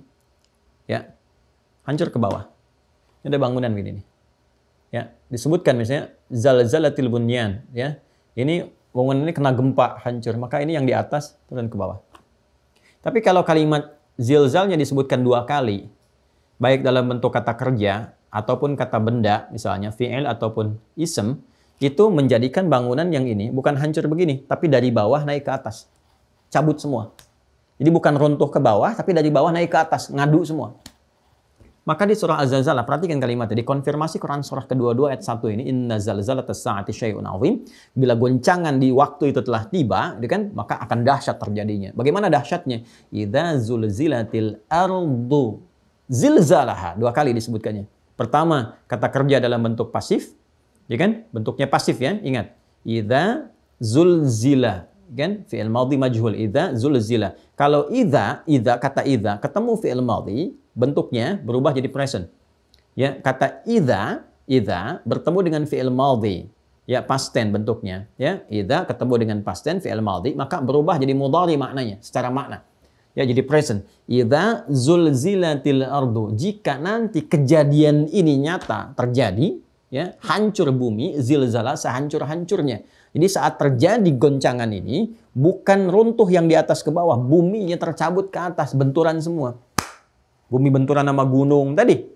Ya, gunung dengan dikonfirmasi tadi yang tadi di surah Al-Qiyamah itu, ya. Kemudian termasuk di Al-Haqqah, Al-Qiyamah, bulan dengan matahari, wajibnya syamsu wal qamar dihancurkan seperti ini. Ya, kemudian di Al-Haqqah ayat 14 itu, wadukkatil ardu wal jibalu fadukkata dakkata wahidah, bumi dicabut semua, hancur seisi-isinya. Dengan gunungnya, dengan apanya, ngadu semua. Ya, wa akhrajatil ardu athqalaha, dikonfirmasi, maka semua yang ada di bumi pun keluar semua, tercabut. Wa qalal insanu ma laha. Nah, semua yang beraktivitas pakai insan lagi tuh. Ya, coba lihat kesesuaiannya. Di Al-Qiyamah insan, ya kan? Kemudian di sini kita temukan insan, ya. Wa qalal insanu ma laha. Ya, semua kemudian berkata, ini apa yang terjadi nih? Ainal mafar. Mereka mencari tempat tuh. Terus yauma yafirul mar'u min akhi, dan seterusnya. Ya, nanti dikonfirmasi kemudian di surah 79. Ya, di An-Nazi'at itu, ya, di An-Nazi'at, di ayat 34. Kalau yang ini ditiupkan, kalau tiupan terjadi gitu kan, ditiup hancur nih. Hancur. Ya, segalanya terjadi, tegaknya sesuatu, hancurnya disebut dengan qiyamah, tiupannya disebut dengan sahah, ya kan? Nah, kekacauan, kehancuran semuanya disebut dengan dhammah. Dhammah. Tadi kan saya katakan, ada yang sughra, ada yang kubra kan? Maka dikonfirmasi di Quran surah 79 An-Nazi'at ayat 34 dan seterusnya. Fa idza ja'atit dhammatul kubra. Ada ayatnya? Ya kan? Fa idza ja'atit dhammatul kubra. Yauma yatadzakkarul insanu ma sa'a, dan seterusnya. Ya kan? Nah, maka ketika terjadi kehancuran yang dahsyat itu, sudah pakai dhammah. Artinya sudah hancur dan sebagainya, hancur. Terus kubra, bukan yang sughra lagi, kubra. Hancur semua, naik semua. Ya, jadi kita diberikan satu gambaran oleh Al-Quran bahwa kalau udah terjadi kiamat ini semua hancur, habis naik tomatul kubra. Baru manusia itu ya dalam kepanikan sadar gini dan sebagainya. Baru ingat, aduh ini yang dijanjikan dulu kejadian begini, baru nyadar kamu. Ya, yauma yatadzakkarul insanu ma sa'a, baru sadar apa yang telah dikerjakannya ini selama ini. Ternyata yang dijanjikan itu betul, mau nyari perlindungan susah. Ya udah, hancur dengan keadaannya semua. Ya. Nah, kemudian digambarkan di Quran surah kedua-dua di ayat 2-nya kan diteruskan lagi. Semua tuh dikonfirmasi ayat 1, ayat 2, ini surat mengonfirmasi lagi. Ya ayuhan nasu taqu rabbakum inna zalzalatas saati syai'un 'azim. Kemudian apa yang terjadi? Yauma tadhhalu kullu murdi'atin amma arda'at, kan? Sampai saking dahsyatnya ibu-ibu yang sedang memberikan ASI pun gitu kan, wah kaget dah meninggalkan anaknya dan sebagainya. Wa tada'u kullu dzati hamlin hamlaha, gitu kan? Yauma tarawunahu, ya yauma tarawunaha, ketika ada yang menyaksikan itu, yauma tarawunaha, ketika orang-orang yang mengalami kiamat itu, dan insya Allah orang beriman beramal soleh itu nggak akan mengalami situasi itu. Tapi orang-orang yang menantang, bertanya, "Yas'alu ayyana yaumul qiyamah," kapan kiamatnya kejadian, gini. Udah yang penting dunia aja, besok gimana nanti gitu kan. Nah, orang-orang yang nggak beriman dan sebagainya, udah nggak ada amal soleh lagi dikerjakan, orang berimannya sudah mulai satu-satu diwafatkan oleh Allah sesuai dengan ajalnya semua, sehingga sudah banyak maksiat terjadi, udah nggak ada yang sholat lagi, nggak ada yang ini, nggak ada yang itu. Ya, kemudian juga Al-Quran mulai naik lagi tuh, nggak tersisa para penghafal dan sebagainya. Sudah terjadi kiamat ini, saling terkonfirmasi, hancur semuanya.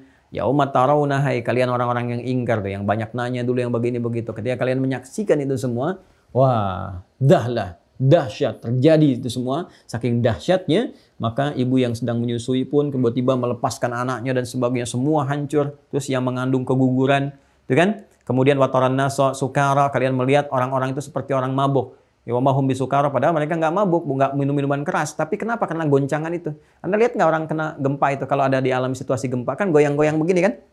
Ya, itu kan ilustrasi seperti orang mabuk kan? Itu diilustrasikan, ya kan? Seperti orang mabuk kan? Kena goyang, padahal dia kan nggak mabuk, tapi karena situasi gempa begitu. Nah ini gempanya lebih dahsyat lagi. Semua digoyangkan begini, ombang-ambing begini begitu dan sebagainya. Kacau situasinya. Ya, maka disebut dengan hal-hal ahwal, situasinya ahwal, situasi besar. Situasi menghadirkan kekacauan, macam-macam, hancur semuanya. Istilahnya bisa macam-macam diterjemahkan ke dalam bahasa-bahasa di mana tempat menetap. Ada yang bilang Armageddon, ada yang bilang ini, bilang itu, huru-hara akhir zaman, gitu kan. Nah, sekarang kan lagi tren, gitu ya, tentang informasi seputar akhir zaman. Padahal Nabi diutus pun sudah akhir zaman. Makanya Nabi disebut Nabi penutup akhir zaman. Ya, dan ketika Nabi masih berkehidupan bertugas pun kan sudah turun surah Al-Qamar. Ya. Surah pembukanya apa? Ya, surah ke-54 tuh, ayat pembukanya apa? Iqtarabatis sa'atu wansyaqqal qamar. Ya, telah dekat kiamat. Zaman Nabi disebut dengan dekat, telah dekat kiamat. Ya, sekarang dibikin sinetron kan, kiamat sudah dekat, kan? Itu konfirmasi ayat pertama surah 54 kan, iqtarabatis sa'atu wansyaqqal qamar. Bulan sudah terbelah, mukjizat sudah datang, nabi penutup sudah ada, telah dekat kiamat. Cuma kan hitungan Allah ya dengan hitungan kita kan sangat jauh berbeda, dimensinya tidak sama dan sebagainya. Ya, antara langit, akhirat dengan dunia saja kan beda hitungannya. 1 hari sama dengan 1000 tahun. Ya, kalau Allah berfirman misalnya berapa hari kita tidak tahu dari masa Nabi, berapa hari kiamat akan terjadi. Kalau hitungan hari kan dekat sifatnya. Tapi harinya antara hitungan langit dengan bumi kan berbeda. Ya, itu baru konfirmasi langit dan bumi. Bagaimana kalau sudah kita konfirmasikan pada hukum Allah?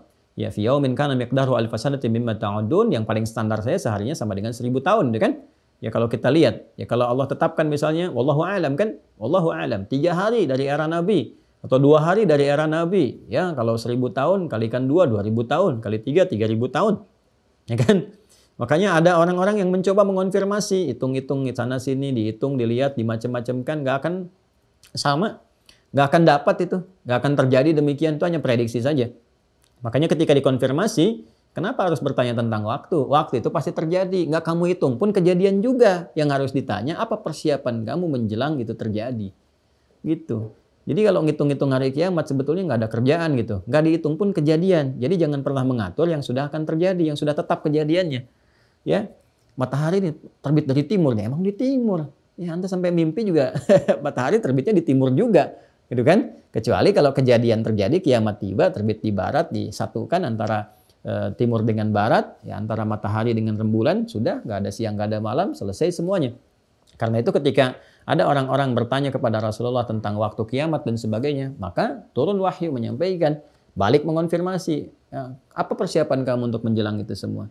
Karena nggak ada yang tahu tentang waktunya kapan terjadi, dirahasiakan supaya kita serius. Ya, diberikan gambaran-gambaran dengan tanda-tanda. Tadi kan waktu dikonfirmasi dengan sa'ah kan? Sa'ah waktunya. Maka Allah tetapkan Quran surah 31, ya, Luqman ayat 34. Di sini ada 5 hak prerogatif Allah Subhanahu wa taala yang dikonfirmasikan kepada kita tidak akan diketahui kecuali Allah saja, kecuali oleh Allah saja. Pertama, innallaha 'indahu ilmus sa'ah. Yang pertama kali disebutkan, tidak ada yang tahu kejadian, hanya Allah saja yang tahu, yaitu apa? Pastinya terjadi kiamat. Waktunya, detiknya, kapannya dan sebagainya. Karena itu kalau ada yang sifatnya menyampaikan prediksi yang prediktif tentang kiamat, abaikan aja, diabaikan aja, mau siapapun. Ya. Kalau ada misalnya menghitung ini itu dan sebagainya, ya itu hanya gambaran-gambaran pengetahuan untuk meningkatkan amalan. Ya. Tapi kalau sudah memastikan kiamat akan terjadi tanggal sekian, bulan sekian, tahun sekian, abaikan aja yang seperti itu. Abaikan aja. Persiapan kita lebih kepada apa? Lebih kepada amal-amal dan sebagainya. Dan ada sebagian ulama juga yang dulu mengabarkan kepada kita tentang kemungkinan-kemungkinan dari hitungan-hitungan begini. Sebetulnya itu bukan ingin memastikan. Itu memberi gambaran kepada kita, hey, usia dunia ini udah begini. Kalau dari zaman Nabi itu udah lebih dari 1400 tahun. Ya kalau dihitung udah mengalami begini, dunia ini udah terlalu sepuh, sudah tua, gitu kan.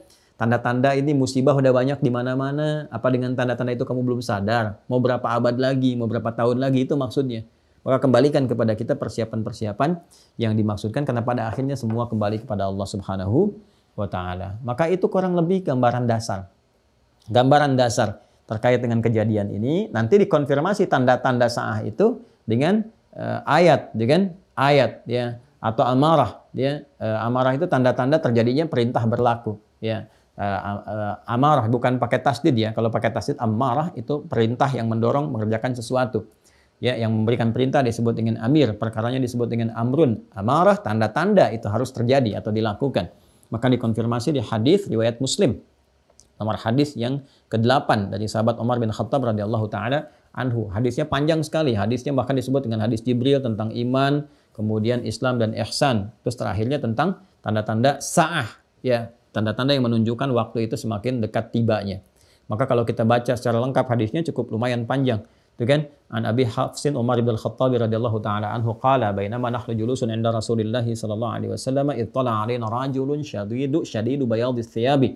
Ya, sadidu sawadi sya'ari la yura alaihi atharus safari wa la ya'rifu minna ahadun. Fajalasa ila Nabi sallallahu alaihi wasallam wa wada'a kaffayhi ala fakhidhaihi dan fa asnada rukbatayhi ila rukbatayhi wa wada'a kaffayhi ala fakhidhaihi faqala ya Muhammadun akhbirni 'anil Islam. Ya, faqala Rasulullah sallallahu alaihi wasallam al-Islamu an tashhadu an la ilaha illallah anna Muhammadar Rasulullah wa tuqimas shalah wa tu'tiyaz zakah wa tasuma ramadhana wa tahujjal baita in istata'ta ilaihi sabila. Qala sadaqta fa'ajibna yas'alu fa yusaddiquhu. Gitu kan? Kemudian dia bertanya lagi, fa akhbirni anil iman. Faqala Rasulullah sallallahu alaihi wasallam, al iman an tu'mina billahi wa malaikatihi wa kutubihi wa rusulihi wa tu'mina bil yaumil akhir wal qadari khairihi wa syarrihi, gitu kan. Kemudian qala sadaqta. Kemudian dia bertanya lagi, akhbirni anil ihsan. Faqala Rasulullah sallallahu alaihi wasallam, al ihsanu an ta'budallaha ka'annaka tarahu fa illam takun tarahu fa innahu yarak. Qala sadaqta. Dia bertanya tentang Islam, dijawab. Umar heran, ini orang gimana? Nanya tapi ngejawab, tapi membenarkan. Tanya konfirmasi, kamu benar, kayak orang nguji gitu kan. Kemudian dia tanya iman, dia tanya ihsan. Begitu selesai, ya, maka dia bertanya lagi tentang hari kiamat, mata sa'ah. Ya, maka dia bertanya mata sa'ah, kapan kejadian pastinya, dikonfirmasi. Nah, ini konfirmasi ini untuk menunjukkan kebenaran risalah Nabi Muhammad SAW. Benar nggak nih? Ditunjukkan kepada umatnya, apakah ngarang-ngarang apa enggak? Ya kan? Nah, maka ketika ditanya mata sa'ah, ya, maka dijawab oleh Nabi, mal mas'ulu anha bi'a'lama minas sa'il. Yang ditanya tidak lebih tahu daripada yang bertanya.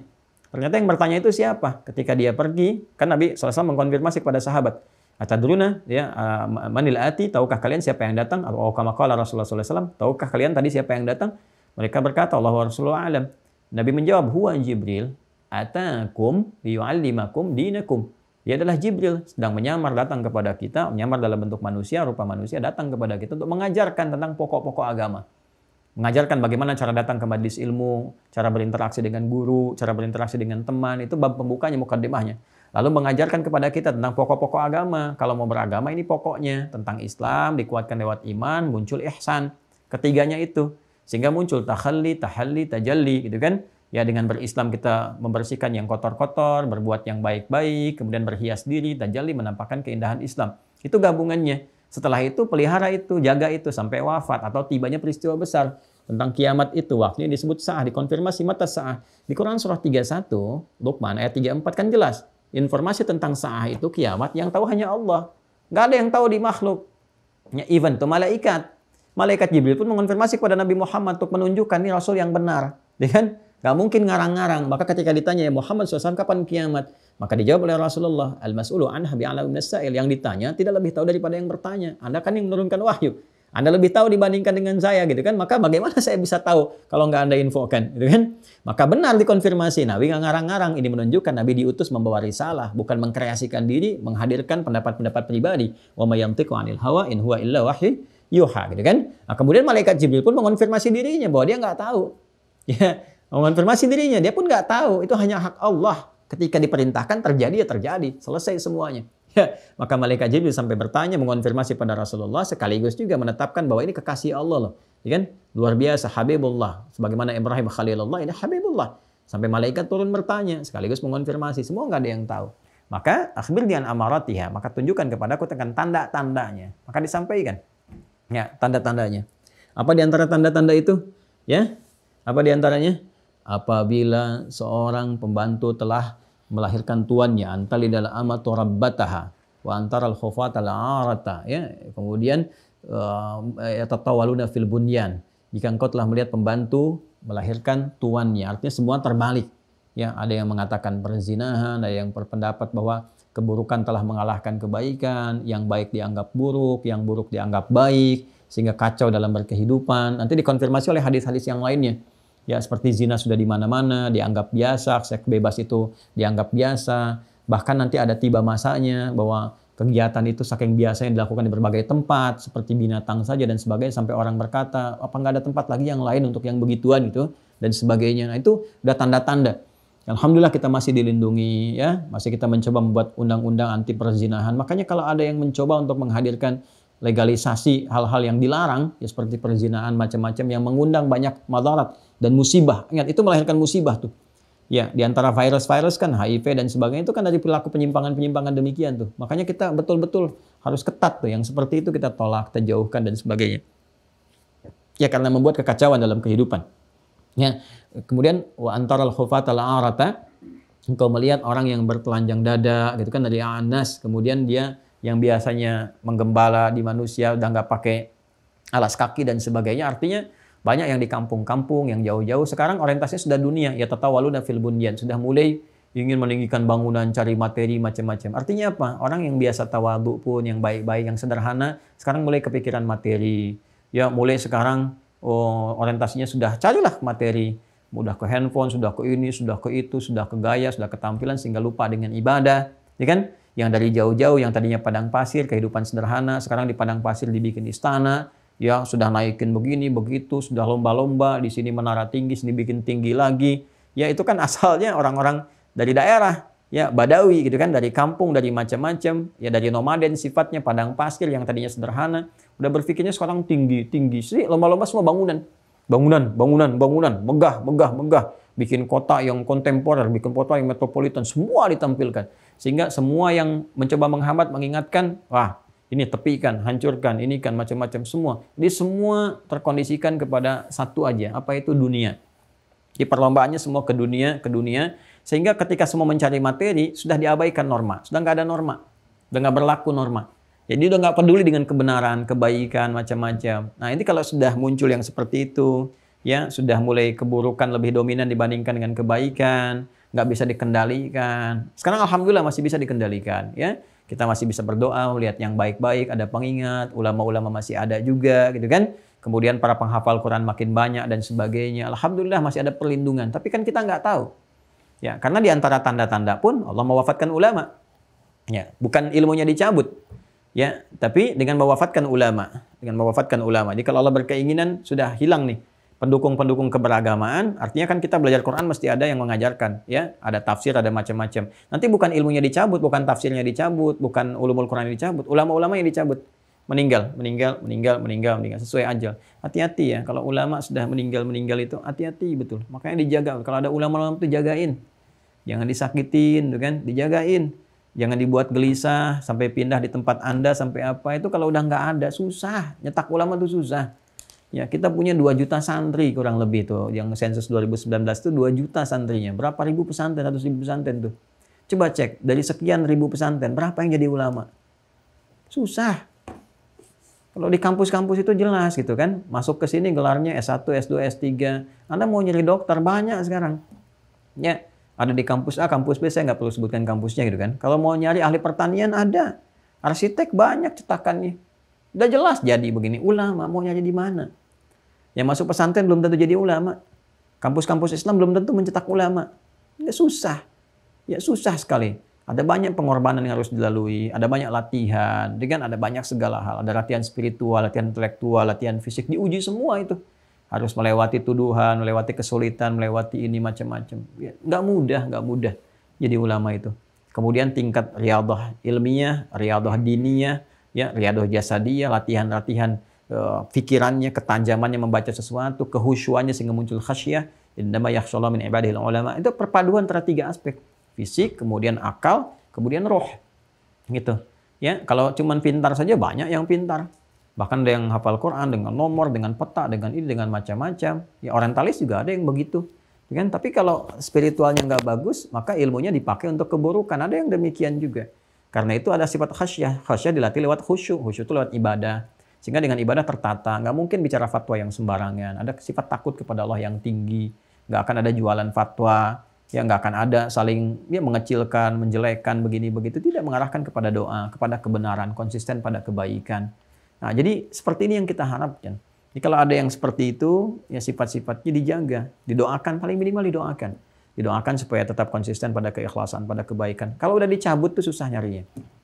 Ya, jangan harap bisa tumbuh begini dengan cepat, tidak. Ya, belum tentu para penghafal Quran jadi ulama, belum tentu. Penghafal A, penghafal B belum tentu. Banyak yang hafal, tapi belum tentu bisa memahami hukum, keterkaitan dengan sifat-sifat wara dan sebagainya. Kita berdoa. Ya, alhamdulillah daerah-daerah kita tuh masih banyak ulama-ulama. Hormati mereka. Ya, di daerah-daerah, di desa-desa dan sebagainya itu, masya Allah, yang tawadhu didoakan, dihormati, disayangi, dijaga dengan baik. Ya, dan juga mensupport kehidupan kita. Ini kurang lebih teman-teman sekalian. Sampai ketika kejadian ini tuntas, selesai, maka ditiup kembali seperti yang sudah saya bacakan yang lalu. Ketika dibangkitkan terjadi hisab. Ya, tolong untuk yang ini lihat yang pertemuan kemarin kan, makanya disebut dengan yaumul hisab. Ayatnya sudah saya bacakan. Dihisab satu-satu, begitu dihisab ditimbang amal, ditampakkan dulu. Faman ya'mal mithqala dzarratin khairan yarah wa may ya'mal mithqala dzarratin syarran yarah. Nanti bersaksi dulu tuh. Yauma idzin tuhadditsu akhbaraha bi anna rabbaka awhalaha. Mereka bertanya, terus setiap tempat yang kita pijak bersaksi. Ini bersaksi nih. Ini juga, ini pulsanya bersaksi nanti nih. Ini zoomnya juga tayangan bersaksi, jangan dikira tidak. Semua tempat yang dipijak mengonfirmasi. Termasuk kalau berbuat maksiat, bicara penanya, bicara ini, bicara. Aku dipakai maksiat sama dia, pakai begini. Tampakkan.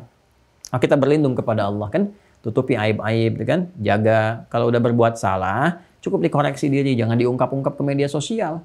Aku dulu seorang begini, aku dulu seorang begini. Allah udah tutup, kenapa engkau buka?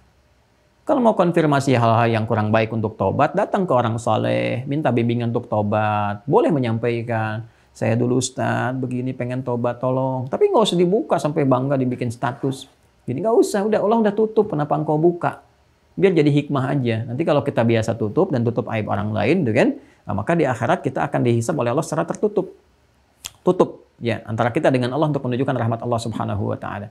Setelah dihisab muncul 3 golongan. Golongan solihin, ya, orang-orang soleh, bukan namanya Pak Soleh, bukan. Ya, Pak Soleh dan Bu Solihat, bukan. Jadi ini sifat karena amalnya. Golongan salihin masuk nanti dengan surganya, iman dan amal saleh. Mubasysyiril ladzina amanu wa 'amilus shalihati anna lahum jannatin tajri min tahtihal anhar. Golongan salahin yang banyak berbuat salah, ya kan? Ya, jadi solehnya tipis atau bahkan tidak ada, ini sudah masuk ke neraka, dihukum di dalamnya. Dan golongan yang tengah-tengah tuh, yang berimbang antara soleh dengan soleh 50-50, dia akan ada di A'raf seperti saya jelaskan dulu. Maka ini Ashabul A'raf, turun surah ke-7 Al-A'raf untuk menjelaskan ayat 47 sampai dengan 49 itu, ya. Itu menjelaskan situasinya sampai hisab selesai baru dimasukkan ke dalam surga. Maka yang surga abadi khalidina fiha, yang neraka pun khalidina fiha, ya, kecuali dengan izin Allah Subhanahu wa taala segala bisa terjadi dan kita mendapatkan pertolongan apa yang disebut dengan syafaat itu. Di antara syafaat, ada yang terkait dengan ketakwaan kepada Allah, Allah langsung memberikan syafaat. Ada yang terkait dengan peningkatan interaksi dengan Quran, maka rajin baca Quran, rajin menghafal Quran supaya jadi syafaat. Iqra'ul Qur'ana fa innahu ya'ti yaumal qiyamati syafi'an li ashabihi, kepada sahabat-sahabatnya. Sahabat itu sifatnya lekat, menghormati, ya kan? Kemudian juga memberikan sikap yang baik. Maka sahabat-sahabat Quran itu beda, cara bawa mushafnya pun beda, penghormatannya beda, kecintaannya beda. Kalau mau baca mushaf pakai wudhu, ngadep kiblat, baca dengan baik, dan dia tersinggung ketika Quran dilecehkan, bukan melecehkan Quran.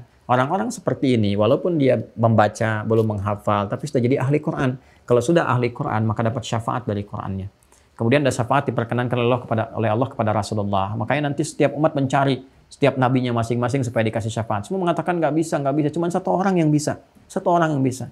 Siapa? Nabi Muhammad SAW. Maka banyak dikisahkan. Datang Nabi Adam. Nabi Adam, aku nggak bisa ngasih syafaat. Aku malu sama Allah. Gitu kan?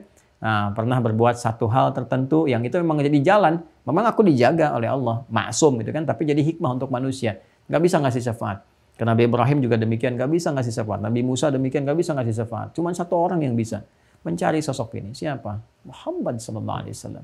Karena itu saat di dunia, cintai beliau. Ikuti tuntunan-tuntunannya. Banyak bersolawat kepada Rasulullah. Allahumma shalli ala sayyidina Muhammad. Shalli ala sayyidina Muhammad. Di akhirat, itu jadi modal kita. Untuk kembali mendapatkan kebaikan. Ya.